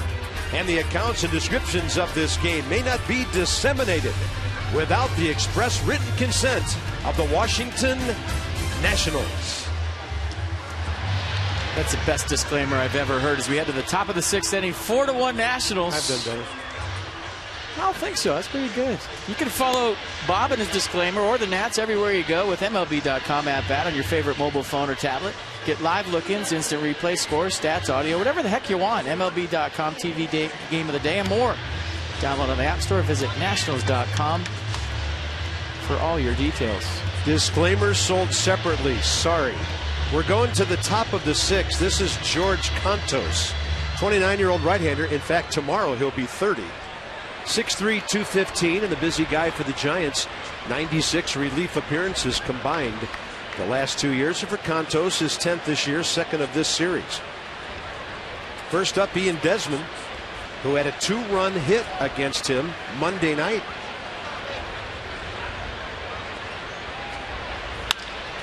And now a little bouncer that gets up the middle. Don't even throw it.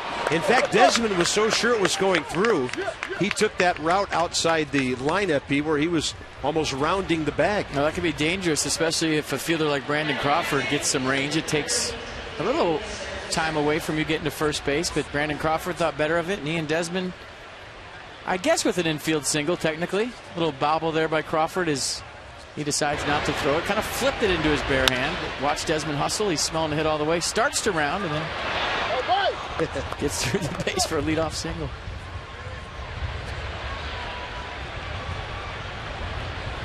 Espinosa 0 for 1 with a walk.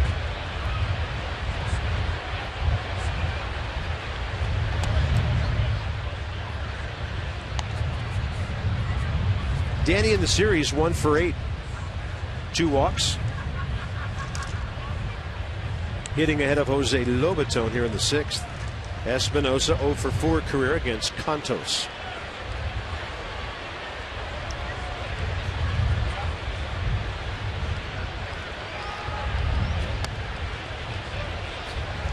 Cantos, two-seam fastball, average 92 miles an hour. He has a slider at 84. He'll cut the fastball on occasion. He has a changeup too.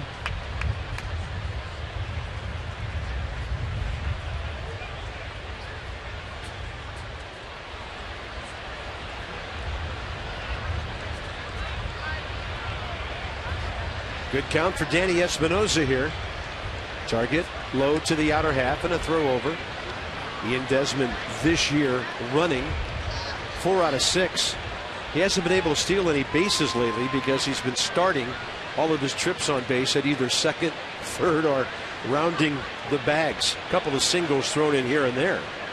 You got to get going if he wants to get to that 2020. Holding on a 2-0. And Espinosa on a pitch away had a pretty good rip. Nats box. Matt Cain dug himself into a deep hole, walking Span, Rendon, and Wirth in the first.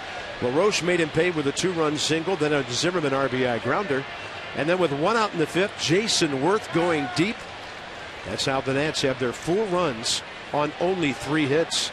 Ryan Zimmerman a second time up double in the 3rd inning.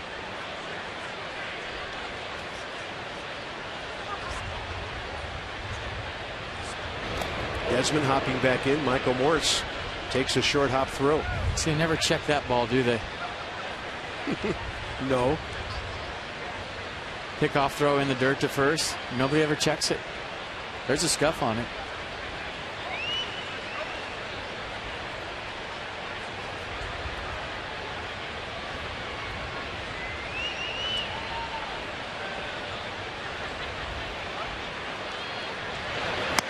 That's the pitch that Danny hasn't been able to get to on this road trip.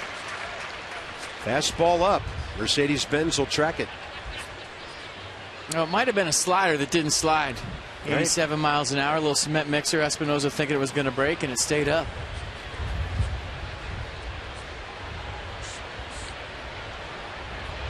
Leadoff man aboard in the 6th. Nats on top 4-1. Each team with 4 hits.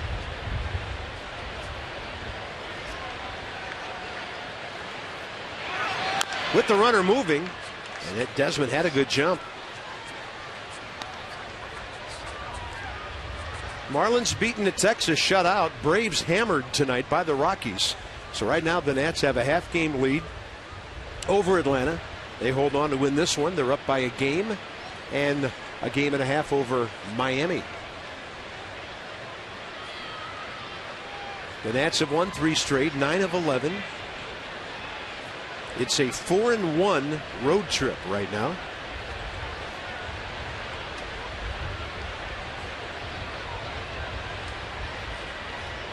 Posey wants it up.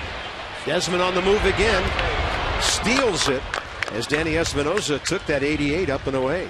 Well, got a great jump right there. 5th stolen base of the year for Ian Desmond. And back-to-back pitches, he got great jumps.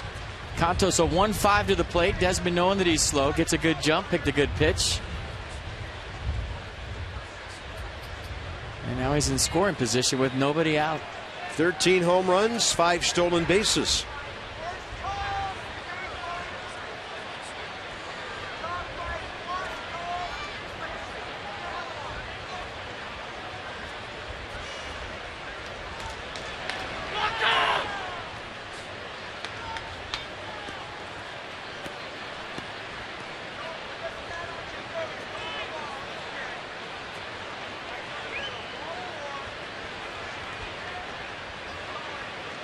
Three-two and a step off. And Desmond was thinking about going, had a little lean going right there.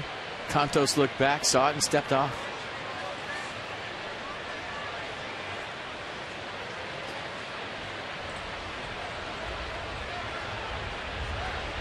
Danny 11 for his last 30.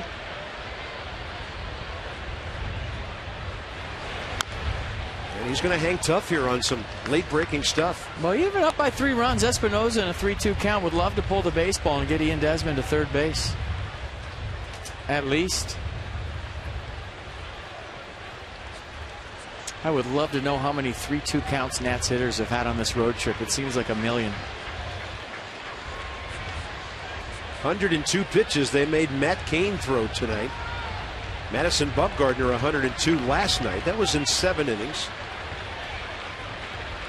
Vogelsong 102, ironically, in just over 6 innings Monday. That's a swing and a foul tip for the first out. I'm not sure we want to see 102 from Hudson tomorrow. Who knows how far that might go. Worry about him then. Right now the Nats trying to add on, and Jose Lobaton will be next. It's a big run out there.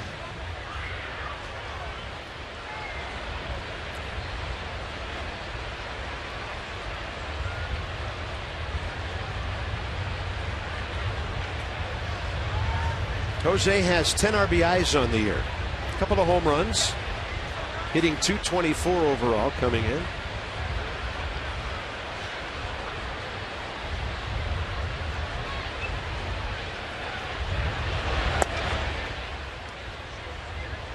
And with the pitcher missing, Posey out for a visit. Well, Buster Posey saw Ian Desmond take a jab step back to second base, and he thought something was up, so they're going to go up and change up the signs. That jab step back was because Contos looked him back. Desmond wants to steal third, even though there's a lefty up. He thinks he can get it on Contos, who's very deliberate to the plate. And now with 1 out, some incentive to get over there.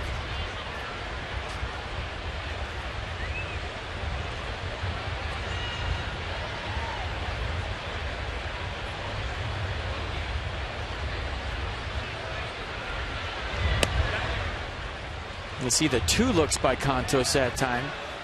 For those of you that don't know, sometimes pitchers get into a groove when you're on second base and they become a 1-look guy, meaning they look at you once and as soon as they turn their head, they go to home plate. You know, how do you slow down a base runner? Vary your looks, vary your times. Right there, Contos for the first time went 2 looks to Ian Desmond. I mean, he looked at him once, he looked at him twice. There's once, twice, 3 times. And he did throw a strike that time. A little preoccupied with the runner. He had gone 2-0 on Lobaton. But in this series, the long innings have belonged to the Nats offensively. They've really kept this big ballpark quiet. They sell out here every night, and the Nats have shut down AT&T for a couple of evenings here. A little jockeying by Crawford, the shortstop. And a 2-1. Lobaton takes the high heater and fouls it away. For the Achiever in You, PNC Bank with our minor league report. Jonathan Solano, one of the other talented catchers in the organization. He's with Syracuse. And look at Jonathan hitting .300. 9 home runs and 36 RBIs. He's on fire. Well, we thought he had a chance to be a major leaguer today with those numbers, right? And Sandy Leon got the call.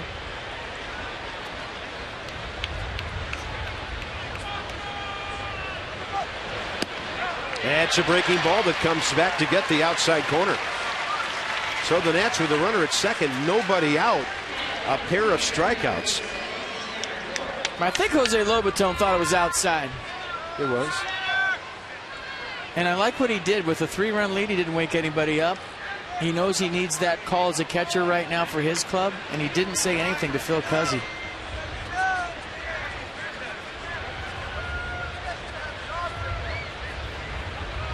Here's Tanner Roark, 0 for 1 with a sacrifice.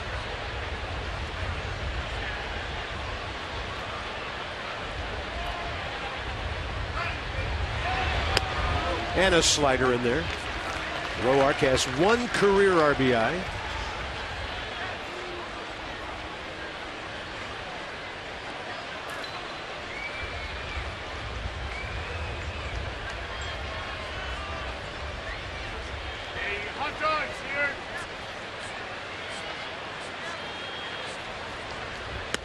And a front door slider, backed up a little bit on him.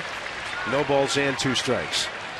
So the Nats, after the leadoff single and the steal, looking for some 2-out contact. Welcome to the rest of our Masson audience who saw the Orioles shut out the Red Sox tonight.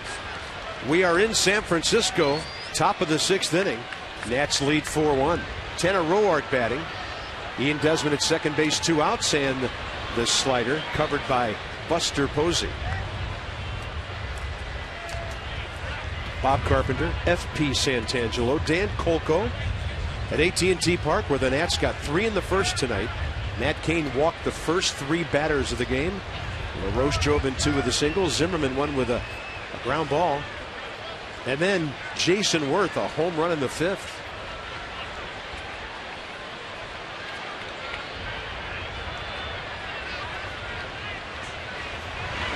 And Roark strikes out. George Canto struck out the side after that leadoff single. We're going bottom 6. 4-1, Washington.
It's a 4-1 lead in game 3. Tanner Roark dealing. The guys are loose, having a good time in that first base dugout. Tyler and why not Tyler Clippard, he did sneak around in at the Olympic Club today, we might add. All right. And that's okay because he got a hold last night. I think that's 34 for him. But a ball club that's playing well, pitching well, they're catching the ball, some timely hitting. And they're having fun. They're loose right now, and they're keeping it simple. So when you talk to the guys, they're getting it done on the mound. They're getting it done on defense, just like you said. And I'm not shocked that they've come into this ballpark and done what they've done, but this is not an easy place to win baseball games. This is a very good team. Long way to go in this one, up by 3 runs. They'd like to be up by more, but coming into a hostile environment like San Francisco, doing what they've done for the first 2 games, I mean, you can't imagine a better homecoming for Matt Williams as a former Giant. But like I said, long way to go in this ball game as Hunter Pence leads off the 6th for the Giants. Ryan Zimmerman making it look easy in left field once again. He's just reading the ball great, isn't he? Unbelievable. 0 for 3 is Hunter Pence. Boy, nothing like quick outs at this stage of a game when you're ahead like Tanner Roark is. So there's Hunter Pence reaching. And Ryan, he kind of sprinted to the spot where he thought the ball was coming down, and he was exactly right. That's a good route. Got a good jump, anticipated the baseball. And a strike to Buster Posey. Left field, not a problem. And we watched him out there for a good week and a half before he was activated off the disabled list. And everybody making a big deal about him going to left. And I didn't see a problem with it at all. Wow. He has been really good out there, and I'm not shocked. Tanner Roark's best curveball of the night. 12, meet 6. Bringing a great hitter nearly to his knees. And a fastball, he shows him away, 92. Buster Posey in this series, 3 for 9. 1 hit, a single in each game.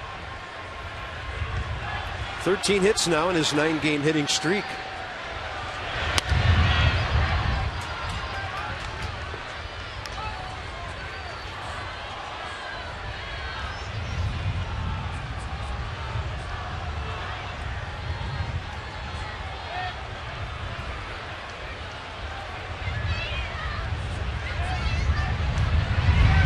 That's a big hook, and it really had him reaching, and Posey does well to stay alive.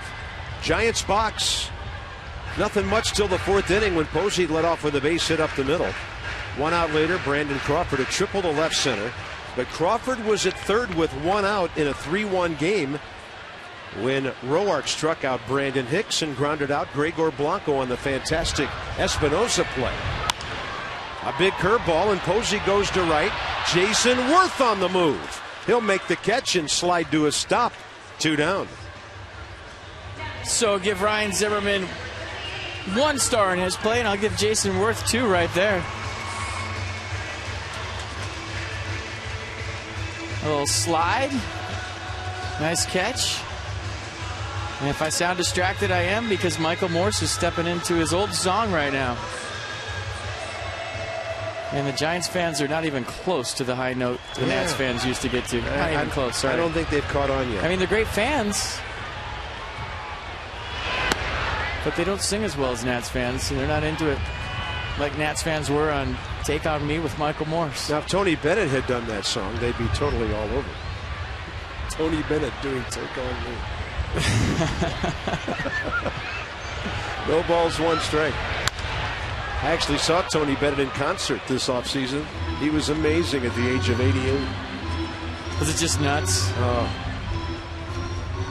I got to tell you, because we're in San Francisco. Lots of funny smells. When he sang the song, the entire crowd stood up silently and stood the whole song. And the ovation was longer than the song. Yeah, I love Tony Bennett. He left his heart here. 0-2 to Morse, and a fastball upstairs.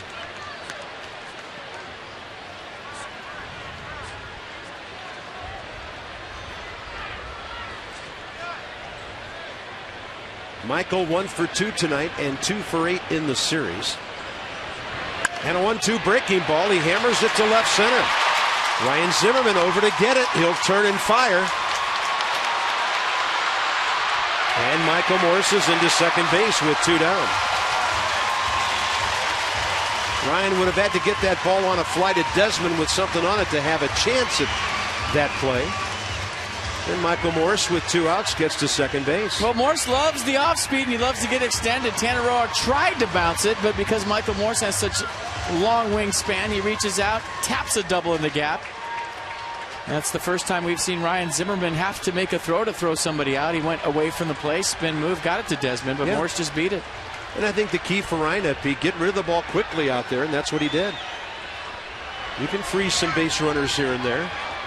Well, so 2 outs, and here's Crawford. He has to establish that he can throw first before just simply getting the baseball is going to stop anybody. And once he does that, now as a runner you have to stop, and now as a third base coach you have to hold him. But until he shows the league that he has the arm strength to do that, they're going to go. They're going to run. They're going to test Ryan Zimmerman's arm until he shows them otherwise. That was a perfect fastball from Roark to Crawford. Under his hands, inside corner.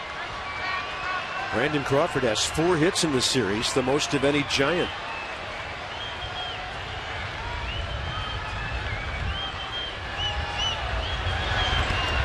Wow, that was wicked in the dirt. Nice block by Lobaton, keeping Michael Morse at second.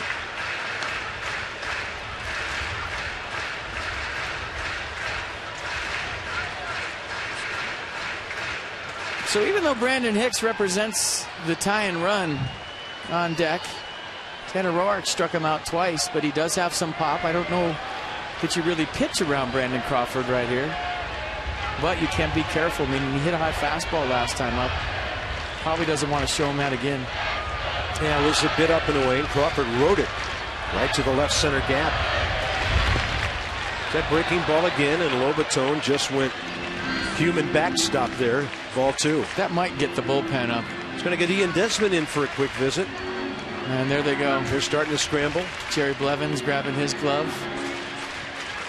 Guys stay in the dugout until it's time to go warm up. It's not that far away. Yeah, there's no phone calls necessary. Just scream down the end of the dugout. Matt LaCroix heading out there, getting everybody loose. 2 balls, 1 strike. 3-run game.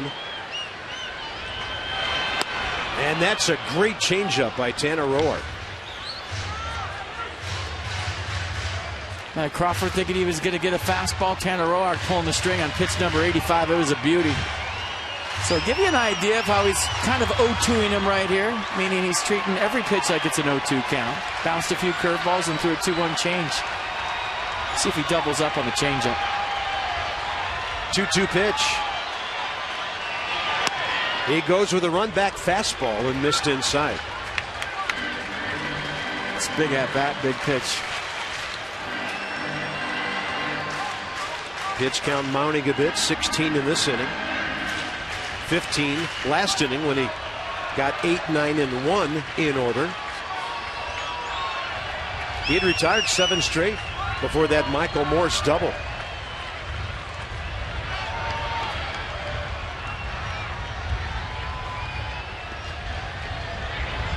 And a big curveball, and Brandon Crawford spoils it. So he's just been showing him the fastball. Ian Desmond going to come in and talk to Tanner Roark, see what they want to throw right here. See if they go no sign with Michael Morse on second base for a lot of pitches.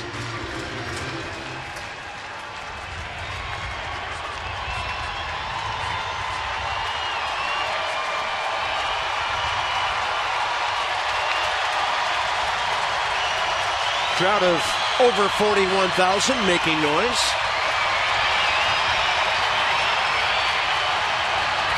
Camden Atch shut him down for 1 more inning.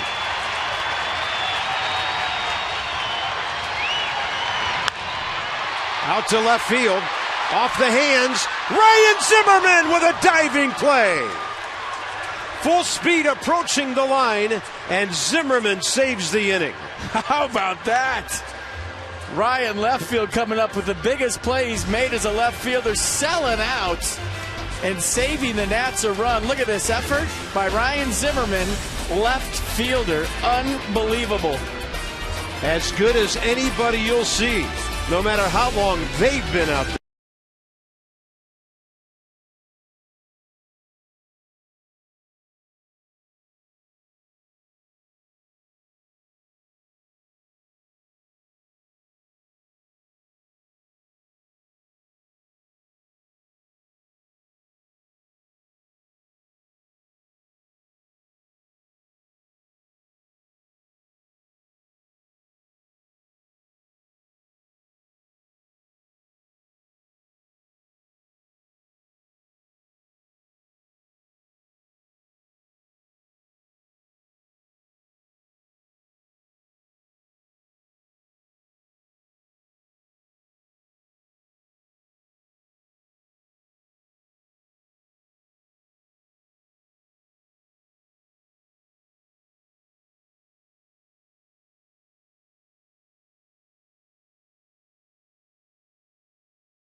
Mercedes-Benz of Alexandria. 4-1 Nats.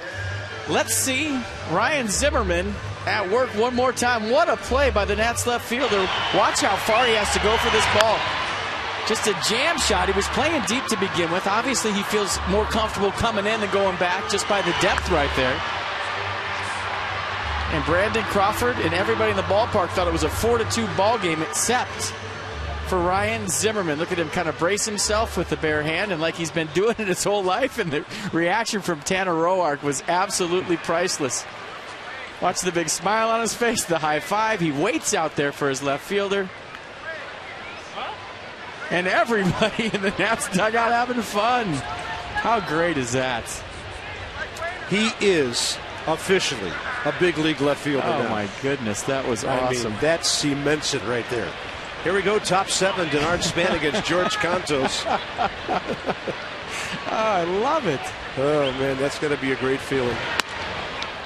I mean, it just goes to show you that they're a team, and they're rooting for him out there, and they're hoping he does well. And they love the fact that he said, I don't care where you play me. I'll do whatever it takes to help this ball club.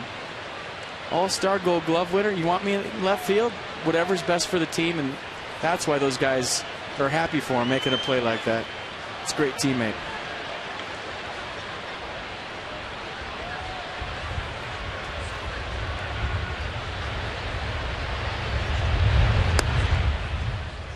On the Exmo now.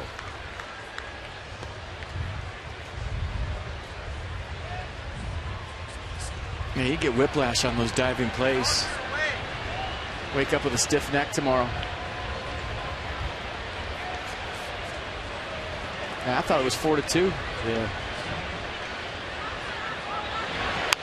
And Span will hit one off to the left side. I think the fact that Ryan's still walking around down there, that shows me there's still some adrenaline flying through him after that play. Well, you just see the importance of defense and why Matt Williams stressed it in spring training. Danny Espinosa taking a run away from the Giants tonight with 2 outs and a runner on third. Ryan Zimmerman taking a run away from the Giants tonight with 2 outs and a runner on second. I mean, by all accounts, with a lot of ball clubs, this should be a 4-3 ball game. The Nats have stolen 2 runs away from the Giants tonight with spectacular plays. Worth's 5th assist of the season last night. Right? 1-2 to Span, 0 for 2 with a walk and a run tonight. George Cantos taken forever. Denard will step away. Rendon and Worth the next 2. How big would it be to score another run or 2 after that? The Nats have already answered the Giants once tonight.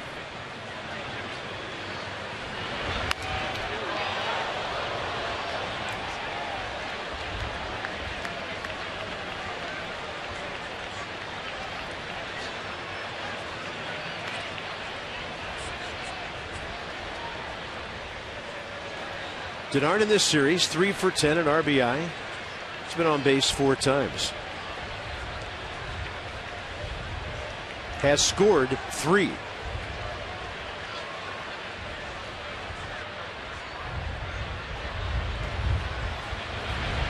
On a pitch up, fights it off. And a pop fly for Joaquin Arias. Foul ball, 1 out. All right, what do we got? It's AT&T fan photo. I'll tell you what, the Presidents are going good. Every single one of them. And I don't know what they're up to, but they are all going real good lately. Good for you, Teddy. Stay hot. I hear he's been smiling like that ever since. Why wouldn't he be? Here's Rendon, 0 for 2 with a walk.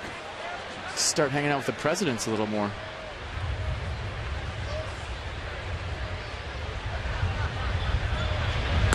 That's right in there from Cantos.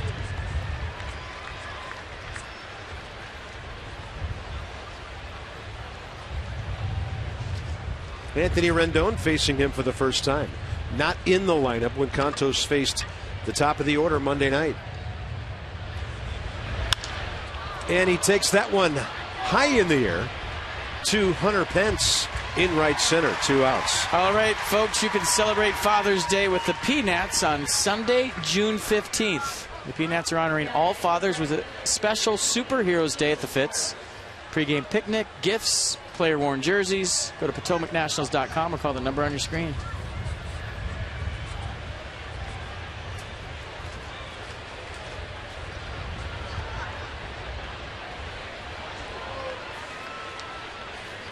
Jason Worth, 2 runs tonight. His 6th homer of the year. And now he's hit safely in 13 of his last 14 games under a full moon. Yep. He's digging it.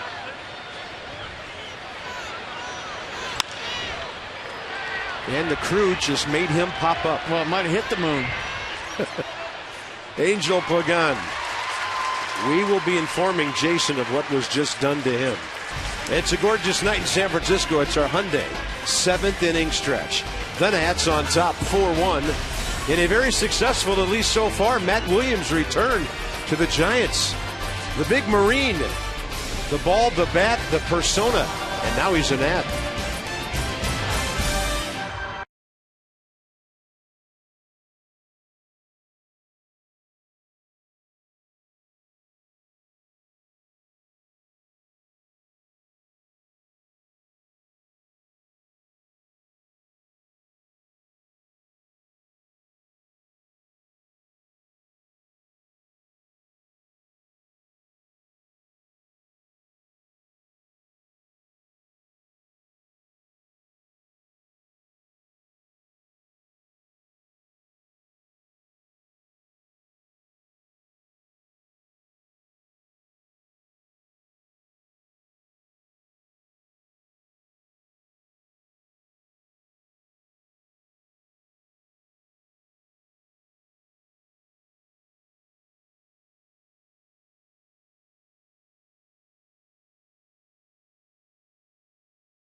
Pitches, 57 strikes, maybe a fly ball away from being out of the game, but Zimmerman took care of that. Meanwhile, the strikeouts keep on coming.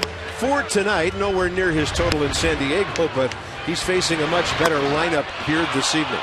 So Roark on the year, 65 strikeouts, 18 walks. And the DC area Toyota dealers helping children and their families. Every time a Nat strikes out an opposing hitter, $37 to the Children's Inn at the National Institutes of Health. Roark to work and looking to bunt for a hit. Hicks.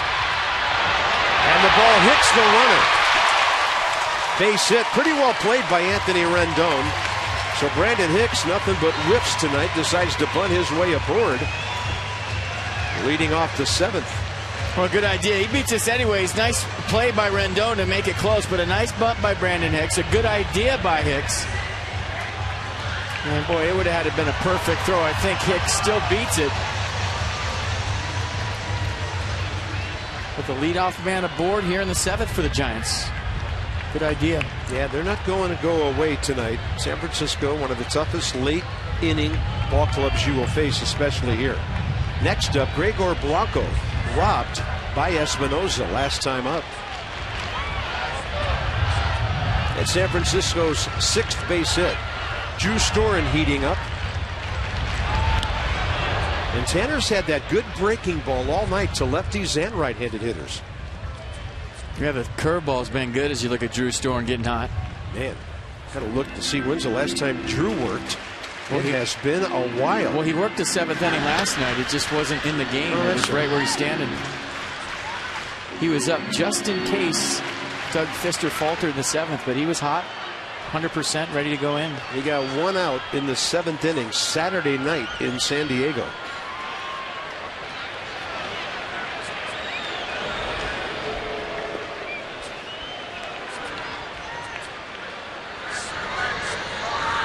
Jeremy Affeldt getting loose for the Giants.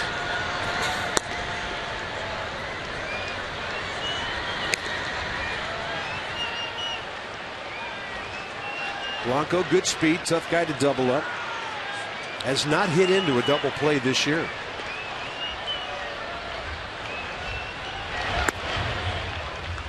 And the 92 low, 1 ball, 1 strike. Still got gas in the tank, down with the fastball.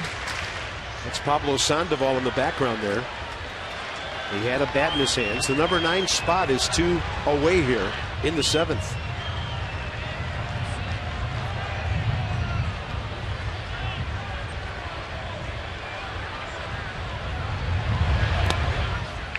And Roark with the changeup, 2-1.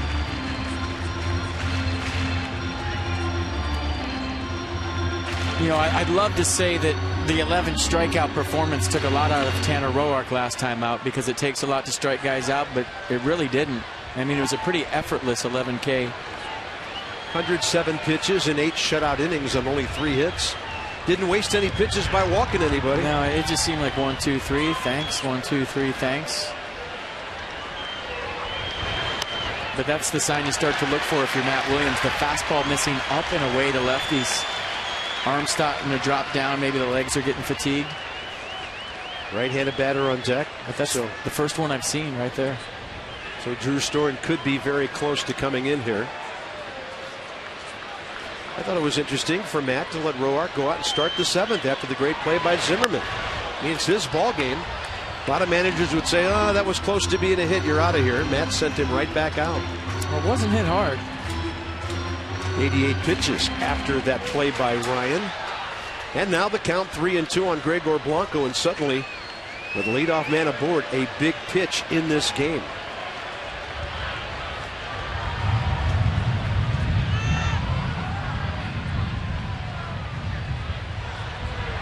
(3-2), runner holding.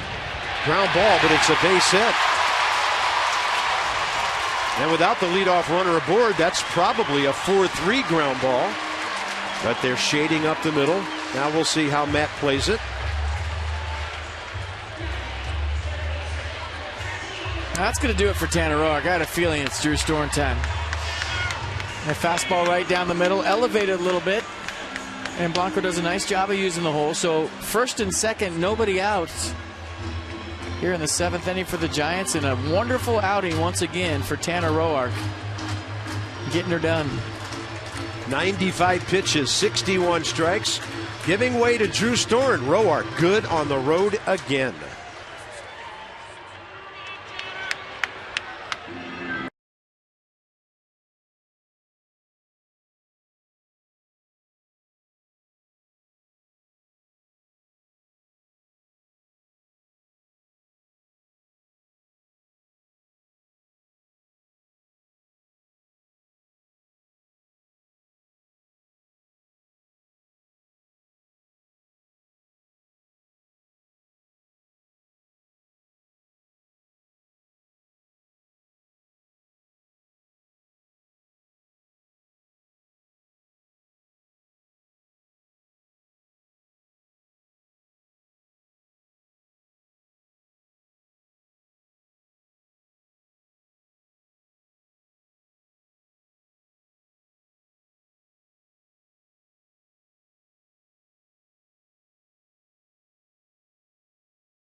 Ryan Zimmerman's glove, the pitching of Tanner Roark.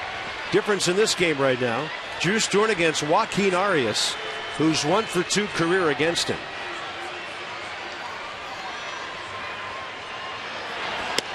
And there's that good hard slider for a strike. Well, Pablo Sandoval jumped in the on-deck circle. Drew Storen, you see the numbers. 21 strikeouts versus just 3 walks. A 1.35 ERA. An opponent's hitting 159 against the fastball at 93, the slider at 82, the changeup at 86, and there's a panda lurking. And another slider. I'll play right side.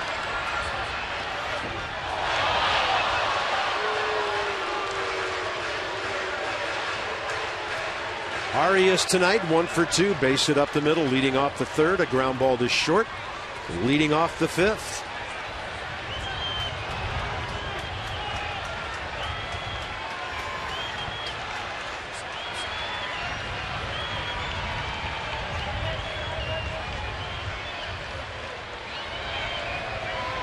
And Drew, a second look at the runner, goes with a fastball, double play ball. Espinosa turns it from Desmond. And now Pablo Sandoval cannot represent the tying run. Biggest sequence of the night for the Nats on defense. Boy, Arias hit it well, but just right at Ian Desmond for the tailor-made 6-4-3 double play. Good flip to Espinosa, good turn, and a great job of getting the ground ball by Drew Storen, and you said it. Pablo Sandoval actually looked back to Bruce Bochy before he walked to the plate saying, hey, am I still hitting right here even though I don't represent the tying run? Shook his head yes, and now he's in the box.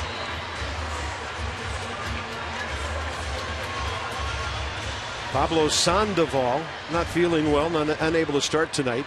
He's 1 for 1 as a pinch hitter this year. And against Drew Storen career, 1 plate appearance, a sacrifice fly. Well, he's swinging.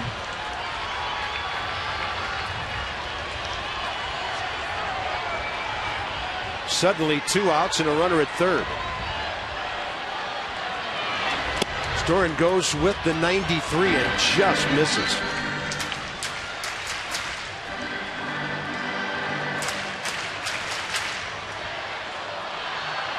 Sandoval in this series 3 for 6 with a walk.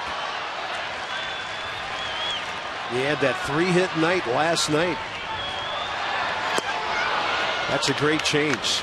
Storen takes a little bit off that 93. It was 86 on its way down. Well, it's a power change. It's almost close to double digits slower than his fastball. It'll reach 95 at times. So an 86-mile-an-hour changeup. The pitch has become a big-time weapon for Drew. A real weapon against left-handed batters.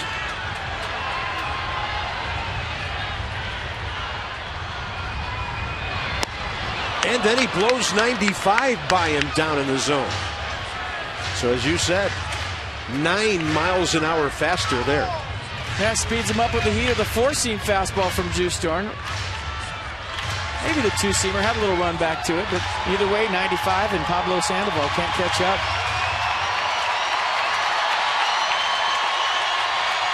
And we go to that changeup again one more time. Storen throws a breaking ball. And Pablo Sandoval able to pull it. Not hit hard, but it's a 4-2 game.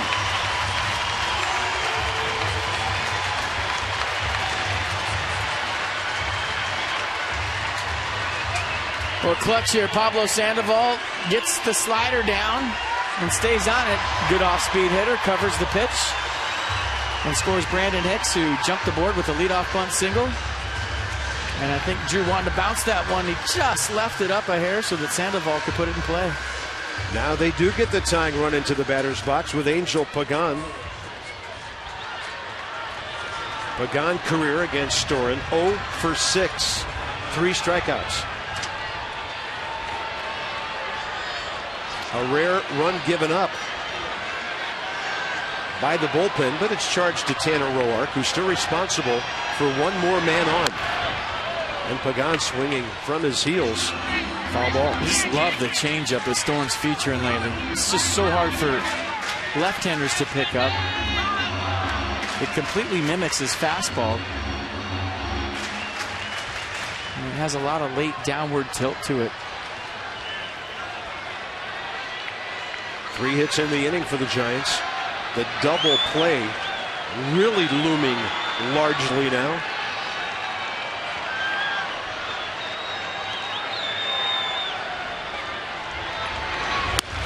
Then he blows 94 by him. No balls, 2 strikes.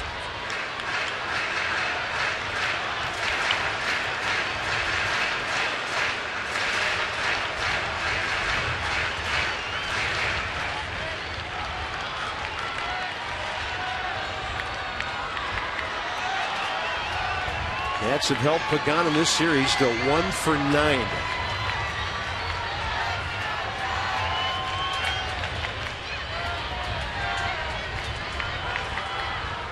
And he waited, and then as soon as Drew came set, he asked for time. 4-2 Nats, bottom of the 7th.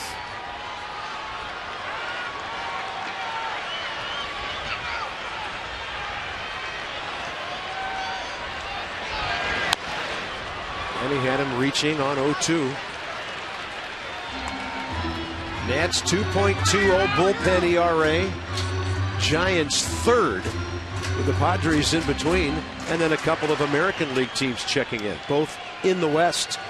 Both play in hard-to-hit ballparks as well, Oakland and Seattle. It's such a treat for the players to play in games like this in June.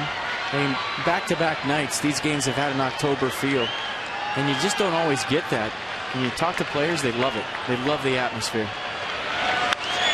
On a pitch tailing away. Popped up left field. Zimmerman again. Not sure Ian Desmond could have made it. And good communication out there between two guys who used to play next to each other. Gold is gold. It doesn't matter where you put it. Third base, left field, Ryan Zimmerman, not a problem. Drew Storn approves, and another great play by the Nats defense.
There was a 1-star earlier. I gave him a 4-star in the last one, too.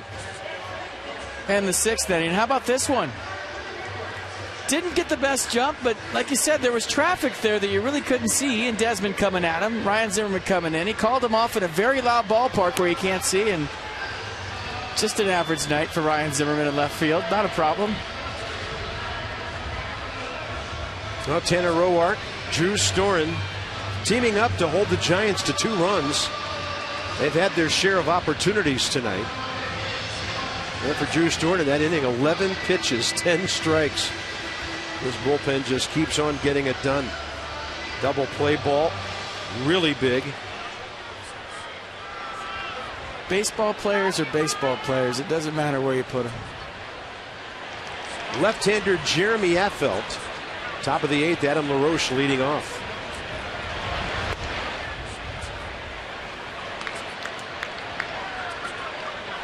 35-year-old left-hander, 6'4", 226. Only 39 games for the Giants last year, but 67 each of the previous 2. He's been one of their big workhorses for the last 5 years. I see the 3/4 release on the fastball that averages 92. He's got a curveball at 75 to go with it. Split changes his out pitch at 87.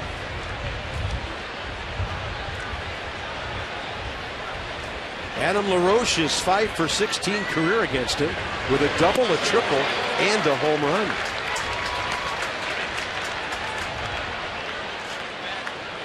Adam tonight, 1 for 3, the big blow of the game for the Nats. The 2-run first inning single after Matt Cain walked the bases loaded to start the game.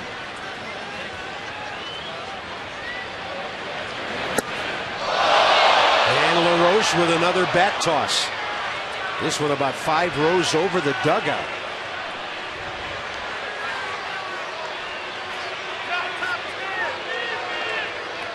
Well, you saw the bat right there. It doesn't have a knob on it, and that's why Adam throws that thing so often. He has a loose grip, and when he's fooled, it turns into a one-handed swing, and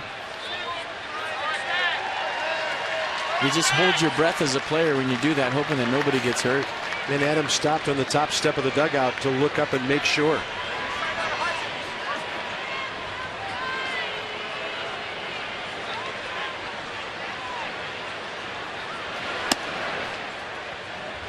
Ryan Zimmerman, 1 for 3, RBI ground ball, and 2 impact plays in left field.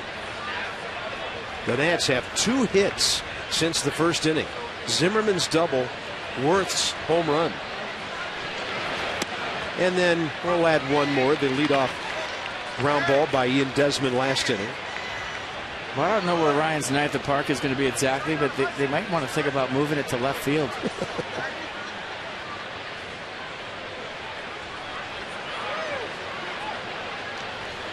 0 for 3 career against Apfel, who misses away. And the count 2-1.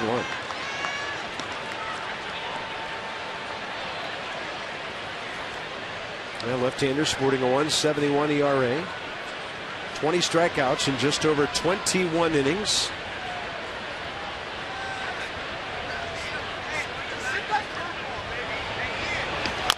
And Zimmerman a chopper.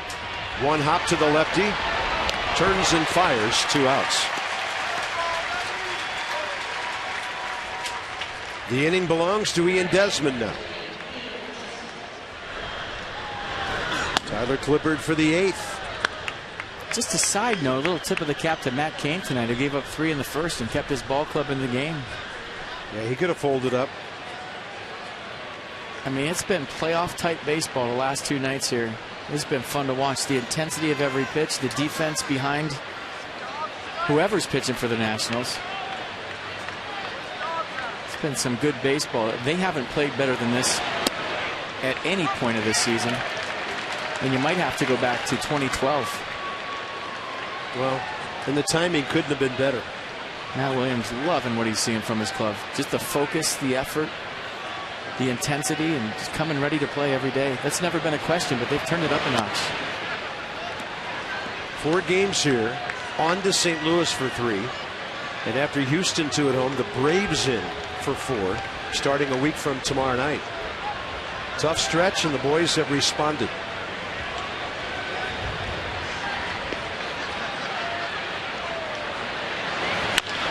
And Desmond with a high chopper out towards short. Brandon Crawford's going to have to hurry.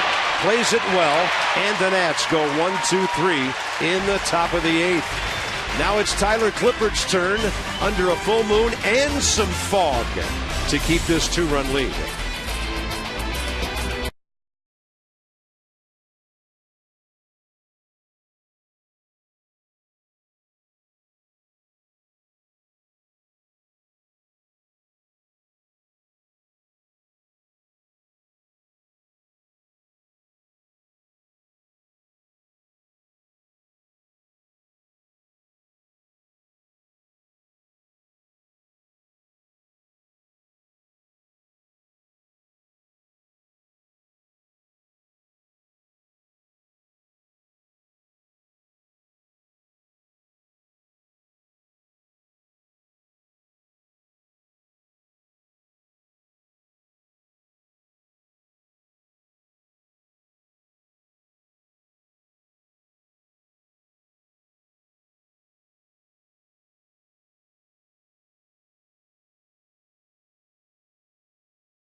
PNC Bank, for the achiever in you.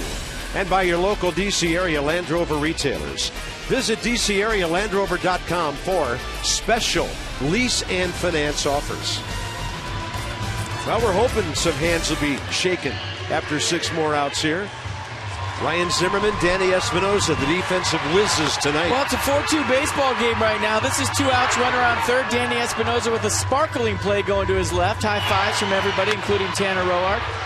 Michael Morse on second base for this one.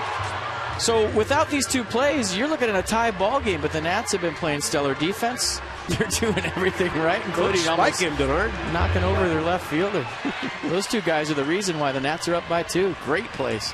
Now it's up to Tyler Clippard, facing some of the same hitters he did last night. Pence, Posey, Sandoval last night. It's Pence, Posey, Morse tonight. Tyler's 32nd game, sparkling ERA.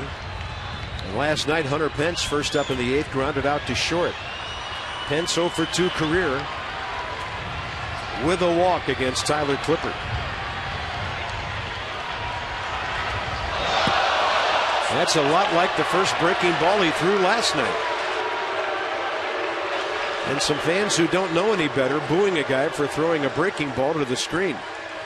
Well, it's a borderline pitch once again, and Pence lays off to even the count. Call could have went either way. And then for the second straight night, he throws a perfect changeup right after that. That's like a guy who takes a horrible swing and then lines one into a gap. Well, that's Jason Worth. He took 2 rough swings and then went deep. Pence 0 for 3 tonight. 2 for 10 in the series. And he bounces one just like last night to short. Desmond guns him out. Show the hose. Boy, Hunter Pence gets down that line for a right-handed batter. That ball, I mean, we may need a speed gun behind first base. All right, word of the day. Blooper. Well, the Giants tried it. 29292 for your chance to win a meet and greet with Denard Spam, presented by Outback Steakhouse. Try the new Moonshine Burger. Of course, tonight. What else would it be? Or Moonshine Barbecue. Whatever you want. It's got moonshine in it. Buster Posey 1 for 3. Maybe the broadcaster does too. 81 slips by him. Posey last night singled to right against Tyler Clippard. Clippard gave up a base hit and a walk in that inning, walking Sandoval. But he got Morse on a strikeout. Blanco on a fly ball. Tyler threw 21 pitches in that frame last evening. And he's got Posey 0-2 with a fastball riding up and in. 10 p.m. in the city by the bay. Dan, FP, Bob, it's been quite a series. The Nats, an opportunity here to take the first 3.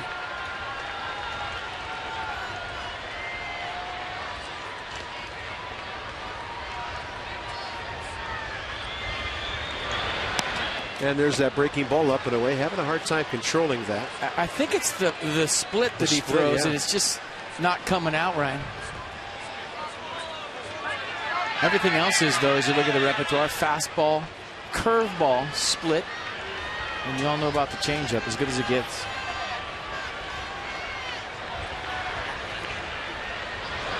And a 1-2. Posey fouls it into the body of Lobaton. Now this is big right here. If you get Buster Posey, Michael Morse can't tie the game.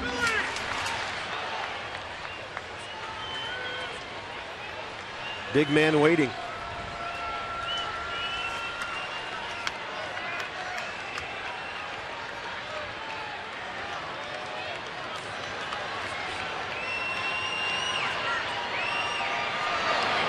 Changeup strikes out Buster Posey. Clippard down in the zone, 2 outs. I mean, that was just dirty. And Tyler Clippard last night had a toe-to-toe matchup with his old teammate, the Beast. Had a fastball right down the middle. Then he went changeup. Cut the fastball away at 90. Then he goes changeup in. Fastball up. I think changeup down. Morse got a piece of it. The crowd went nuts. It was foul, and then he struck him out with the high fastball. And so from last night to tonight, and that's 93 low in the zone, fouled off. Michael Morse before the game saying, I've seen it a million times. Change up down, fastball up. I knew it was coming. I couldn't get to it. But that was the first time he'd ever actually faced Tyler Clippard. Right. Whole different ball game, isn't it? Yeah, when you're on the other side, yeah.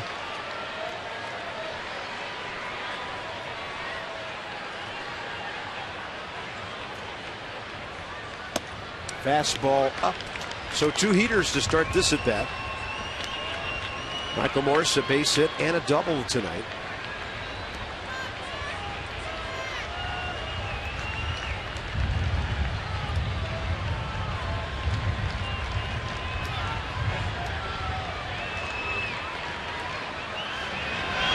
And the changeup just missed. Just missed.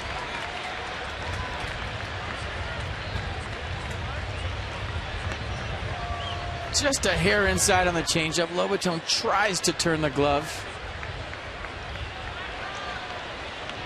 Michael Morse, second most home runs in baseball this year by a player who switched teams.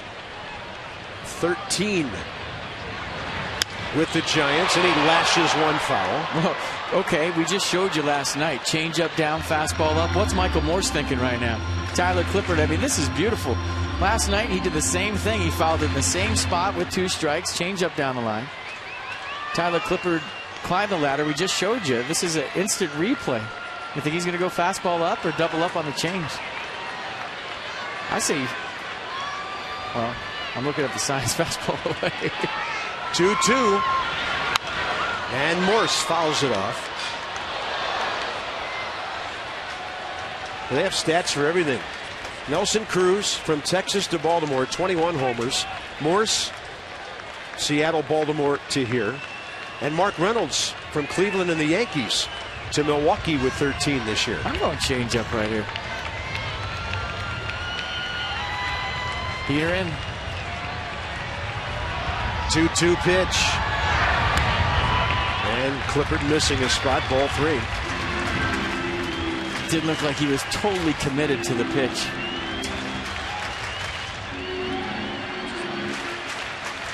Or maybe the location, better said. Got Pence on a grounder, Posey on a strikeout. 3-2 to Michael Morse. And a high fly ball out of play. See Michael Morse telling him, get that left hand down. Kind of dragging a little bit. He's telling himself to fire those hands right in the zone to get to that Tyler Clippard fastball. Anytime you see a guy tell himself that, he's getting beat.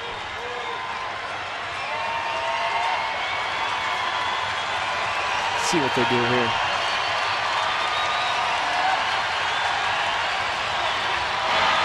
And the changeup pops him up on the infield. Desmond takes charge. And Tyler Clippard has a 1-2-3 8th inning. Against Pence, Posey, and Morse. The Nats by 2.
as we are heading to the top of the 9th inning. And let's go back to Jason Worth's home run tonight. All the way back to the 5th inning, his 6th home run of the year, the 8th pitch of the at-bat. So the more pitches Jason Worth sees, the better he becomes in the middle of an at-bat. And he got it right in the middle of his power zone. A cement mixer for Matt Cain. A great at-bat by Jason Worth to plate the 4th run of the night for the Nats. I tried to add on right here, right now. Against right-hander Yusmeiro Petit, 29 years of age, from Maracaibo, Venezuela. For the Giants, just 8 games, 7 starts last year. And the league hitting .246 against him here. 17th appearance. Highest ERA in their bullpen, 4.40. Danny Espinosa.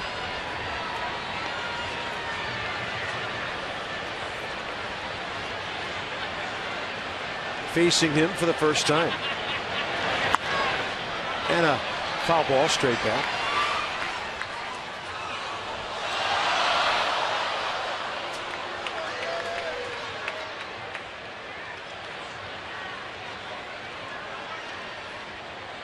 Petit mopped up with a couple of scoreless innings in that one-sided game on Monday night. Yeah, fastball averages 88, slider 84, curveball and the change is secondary pitches. And Danny showing bunt. Had to bail. 1 ball, 1 strike.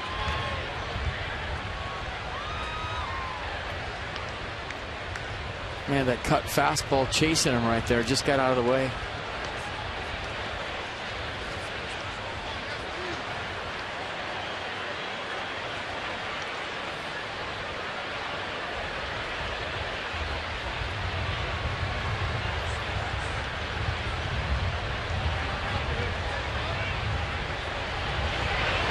And Espinosa couldn't stop his swing on the ball in the dirt.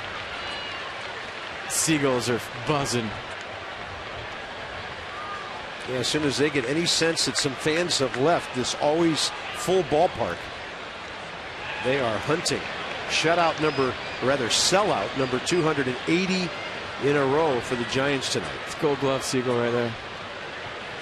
41,404 here tonight. It's the only one on the glove. It's got to be a Gold Glove. This is my glove. I want a Gold Glove. Get away. 1-2, and Espinosa strikes out on a slider in the dirt. Tomorrow, 3:30, Nats and Giants get it going again. Blake Trinan still looking for that first big league win. And then he's facing a man who's won 211 games, the great Tim Hudson. Second best ERA in Major League Baseball. Probably the best now at 1.97, because Julio Teheran got roughed up in Colorado tonight. Nats extra 30 minutes prior. Jose Lobaton fouls one away. Still the only one out there. I mean, he's got to be a Zimmerman fan. If you pan back, there's 1 Seagull on that glove. I mean, there's obviously been other ones there. But that's the only one. That's a Gold Glove Seagull, folks. And he has total rights to that glove. Made a lot of good plays out there. Look at him. Yeah, he might be the king of all. Yeah. That's upstairs, 101. Checking out Ryan Zimmerman tonight, saying, "Yeah, you're in my club." That is not a Gold Glove Seagull. I repeat, not. That is your worst nightmare.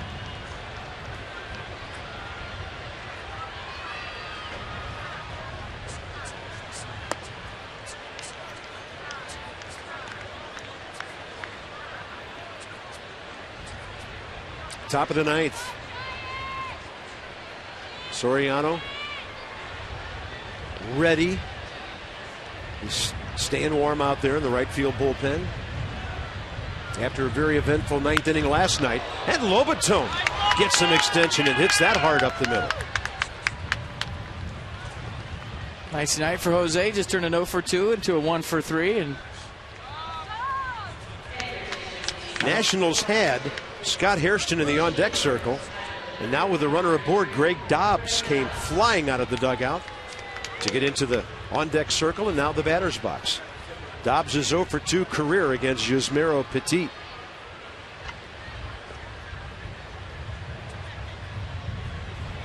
I mean, you put Mr. Met and that Seagull out there together, we all have problems. It could get ugly. That could get just weird.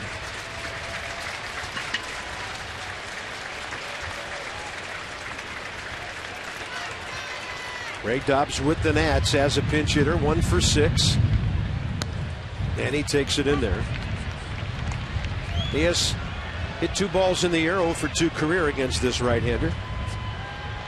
And the Nats looking for a huge add-on run here in the 9th. There's a lot of pinch hit taters. 10.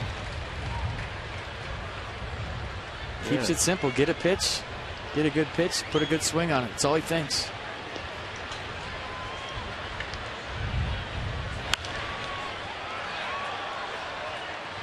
And of course, he's residing in the same dugout with another guy with a lot of pinch hit home runs. The man he replaced in the on deck circle, Scott Hairston, who has 12.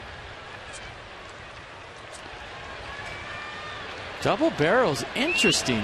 Look at this. Well, maybe Blevins for Crawford. Well, Bruce Bochy does that a lot. He'll bring in Jeremy Affeldt or Lopez to face a lefty in the 9th and then go to Romo. And Dobbs will pull it on a slow roller. Michael Morse couldn't get there. Nobody at first. And they still got him as finally Petit got over when it looked like Dobbs might beat him. 4-1 on that play. Yeah, Morse wandering for this baseball. I mean, it was hit right to the second baseman. He thought he could get it, and that was bang bang at first base. And Matt Williams not going to challenge because it looked like they got Dobbs. Well, the thing about the bottom of the 9th, if it's Blevins against Crawford and he gets him, still a safe situation for Soriano. Tying run would be in the on deck circle even when the base is empty. So that looks like what Matt Williams has in mind. Well, if my vote counts for anything, I like it. And just to take it one step farther, Brandon Crawford 0 for 3 career against Jerry Blevins with 2 strikeouts. Denard Span against Petit. 0 for 1 against him, flied to left Monday night.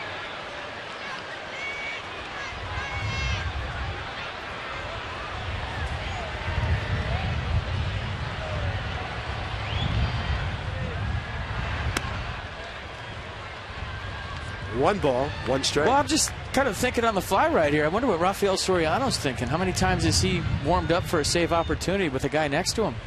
And knowing that he's not going to start the 9th inning, you would assume, based on what we're looking at.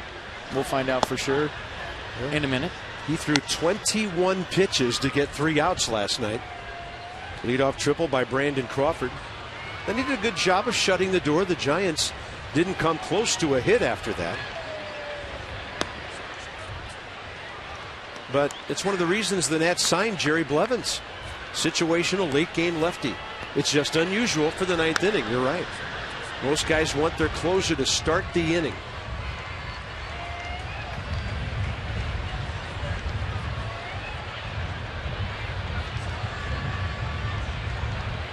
I feel like a baby in a crib looking up at a mobile up above my head in this place. This is unbelievable, the creatures flying around. Denard Span 0 for 3 with a walk. And a ball down around the knees, a fastball, and the count's 2-2. I was thinking more Alfred Hitchcock, but I'll go with that.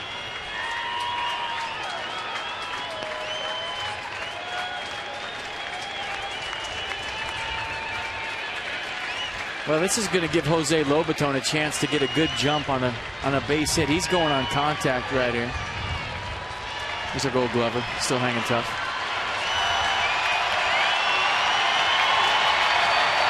Two outs, a runner at second in a 4-2 game.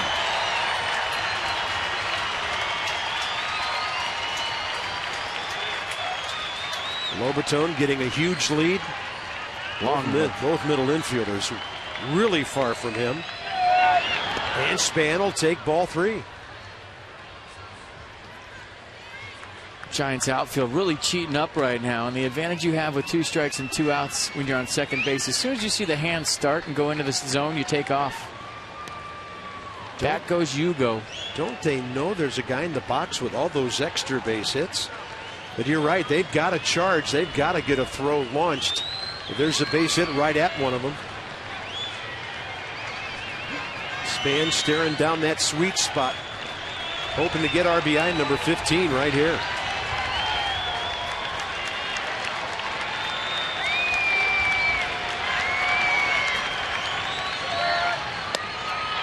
Good at bat. He takes the 2-out walk, and that gives Rendon a chance.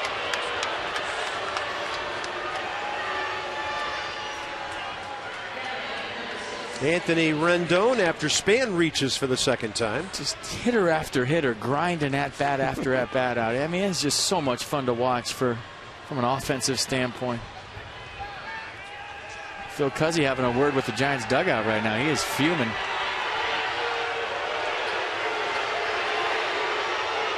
Wonder what the Nats record is when Span and Rendon both walk in a game. They've already done that tonight. Span twice and Rendon back in the first. 72-1. Here's Anthony, 0 for 3 since.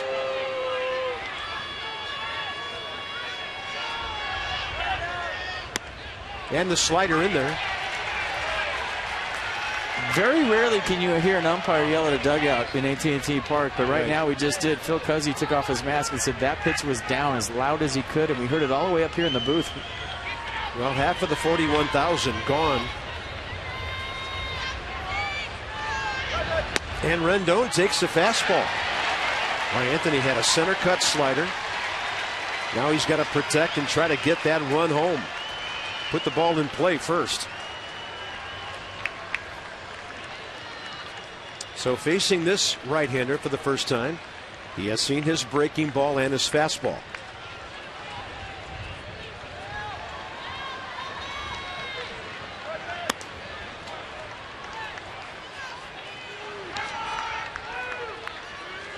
He always makes nice 2-strike adjustments where he spreads out, doesn't stride. Hands are quick enough to allow him to do it. Pence has a good arm, even though it looks funny. Very accurate, very strong. Pagan has a good arm. And you can run on Blanco. 1-2, and Rendon takes it inside. Ball with some serious run on it. And the count's back even, 2-2.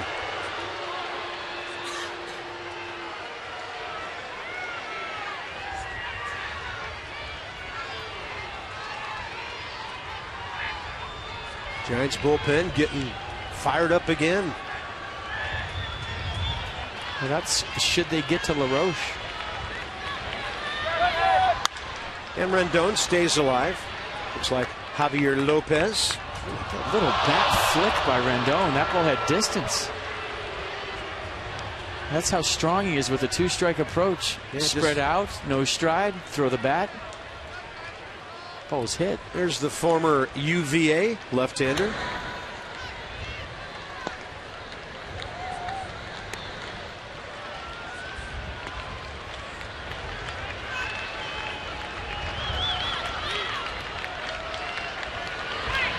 Rendon takes it just outside.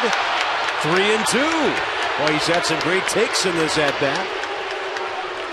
And now the runners will be moving. In, out, moving it around. That's a ball. Yeah, not that close.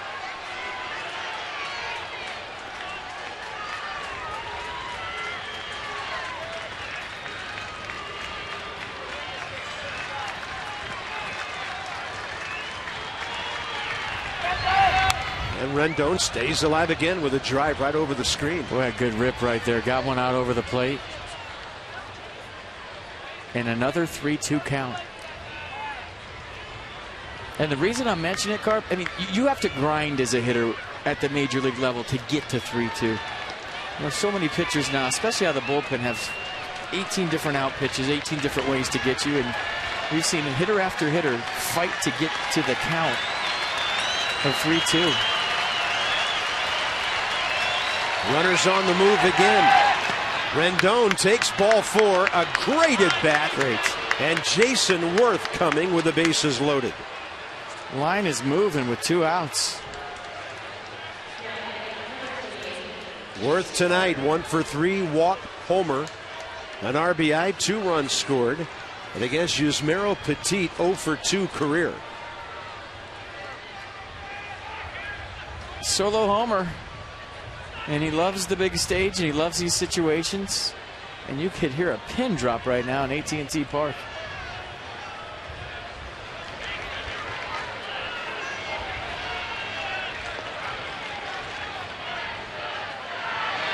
Worth, ball 1. What a good combination he is to have in the batter's box right now. The power, the RBI, the clutch ability, but also a guy who's going to make you throw strikes in a situation where there's a runner on every base.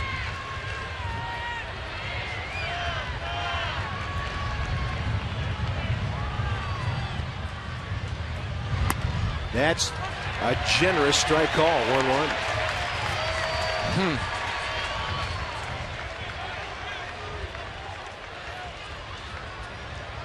Not that close.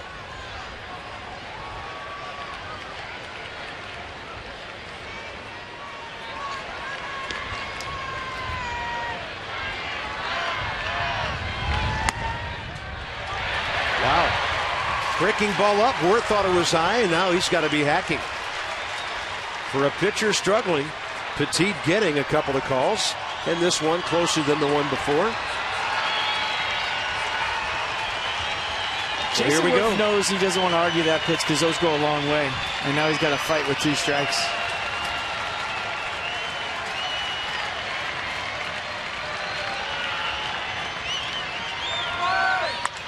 Up the middle, base hit.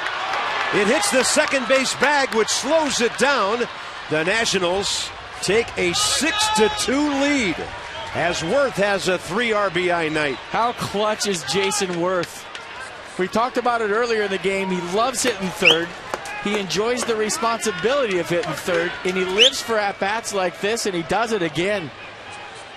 It's a fastball up, shortens up his swing, right back up the middle. And this place is emptying out in a hurry. And Jason Worth does it again. Unbelievable. A home run. Now 2 more RBIs, and watch the reaction from Worth. Looks back to the dugout, little fist pump. That's a guy I want on my team every day. Wow, Jason Worth is clutch. The Nats have opened up a 6-2 lead here in San Francisco. They've knocked out Yusmeiro Petit, and it'll be a Javier Lopez, Adam LaRoche matchup in a moment. Command by the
place is emptying here at AT Park in San Francisco. Anthony Rendon over to third on that Jason Worth 2-run single. And this is former Virginia Cavalier Javier Lopez, 36 years of age, a real workhorse for the Giants. 209 games in the last 3 years combined coming into 2014. A fastball, slider, cutter, change. A lot of those games are one-hitter appearances, though, but they're usually against a pretty big hitter in a pretty big situation. Adam LaRoche's 0 for 8 career against him with 7 strikeouts. So obviously a tough matchup with the way this ball club's going. Throw some history out the window. They're writing a news story right now.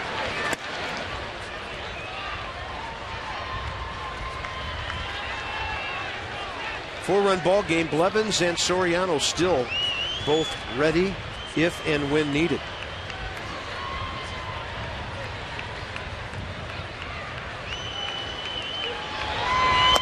Lopez misses 3-0. I wonder if the plan changes for Matt Williams now with a 4-run lead, meaning does he start Blevins in the inning or does he just go with Soriano for the air quotes 4-run save?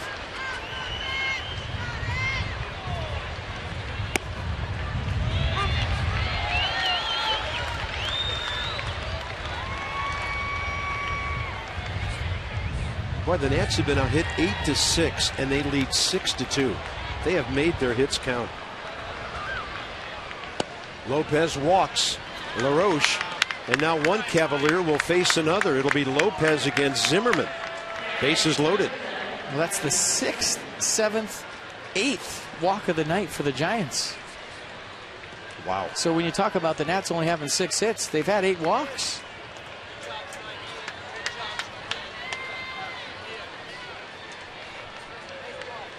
Ryan Zimmerman against his fellow alum, 1 for 5 career with 2 walks.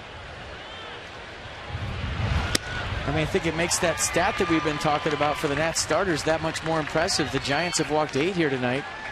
It seems like the Nats haven't walked 8 in a month combined, or at least a couple of weeks, right? Yeah, it's amazing.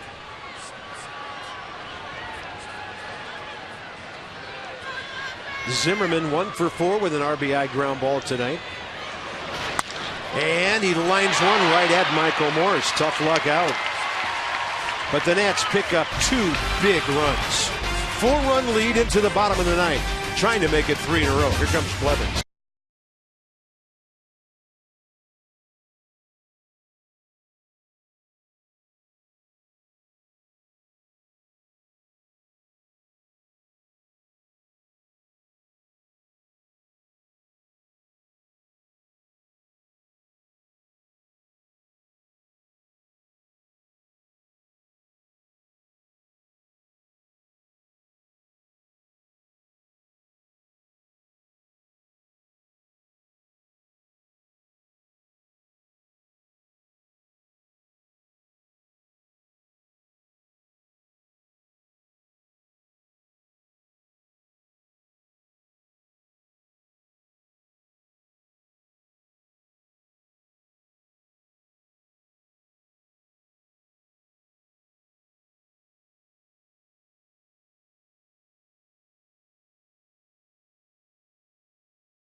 Last 12 and 3 outs away from being in first place alone. Jerry Blevins will at least start the inning. Soriano has sat down. Craig Stammen is throwing. So with a 4-run lead, Matt Williams can go matchups to whatever extent he wants to here.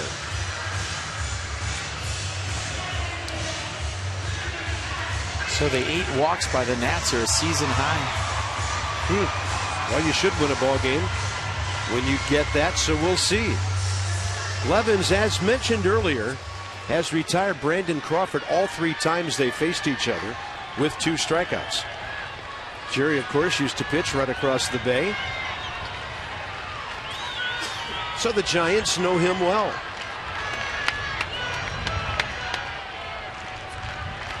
Crawford 1 for 3 with an RBI triple. And he got robbed by Ryan Zimmerman back in the 6th inning. There's Craig Stammen. Against any right-handers Matt may want to match up against.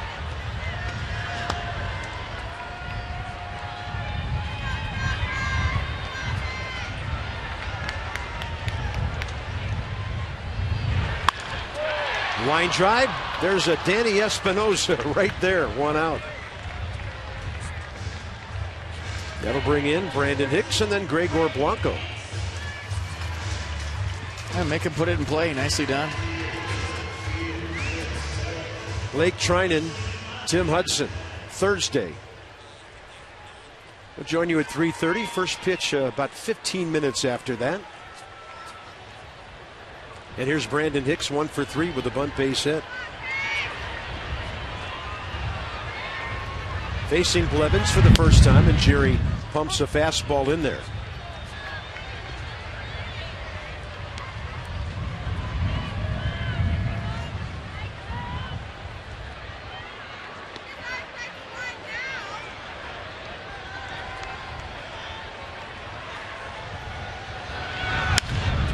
Another line drive.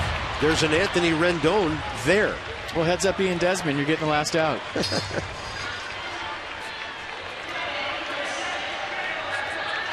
The Nats 1 out away from first place in the East.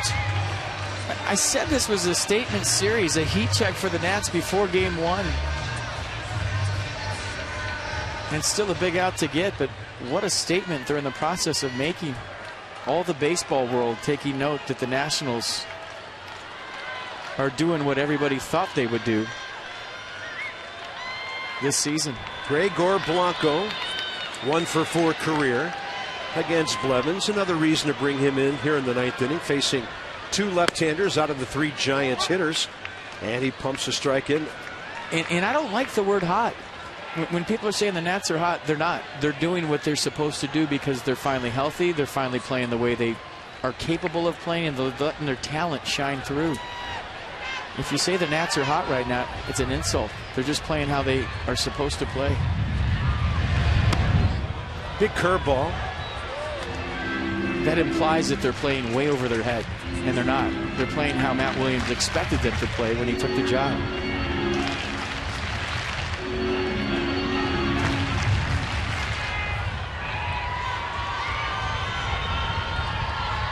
One ball, 1 strike.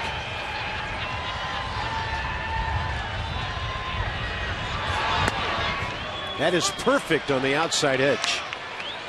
Now the Nats 1 strike away from winning the series and putting themselves in a position for what's almost unthinkable in this ballpark against this ball club.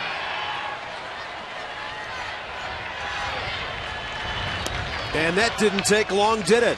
The Nats win, and they've won the first 3 games against the Giants. The Giants had won 9 series in a row, and the Nats put a stop to that here in San Francisco. And they're doing everything right. Pitching, defense, timely hitting, and the former Giant, the big Marine, Matt Williams, comes into AT Park and has an amazing homecoming. Unbelievable. The Nationals have won 4 in a row and 10 of their last 12. They've outscored their opponents 70-21 during that time. Tomorrow, they're going for a 4-game sweep. How about that? It'll be Hudson and the rookie Trinan. This has been a Masson presentation. Johnny and Ray straight ahead with Nats Extra from San Francisco. See you.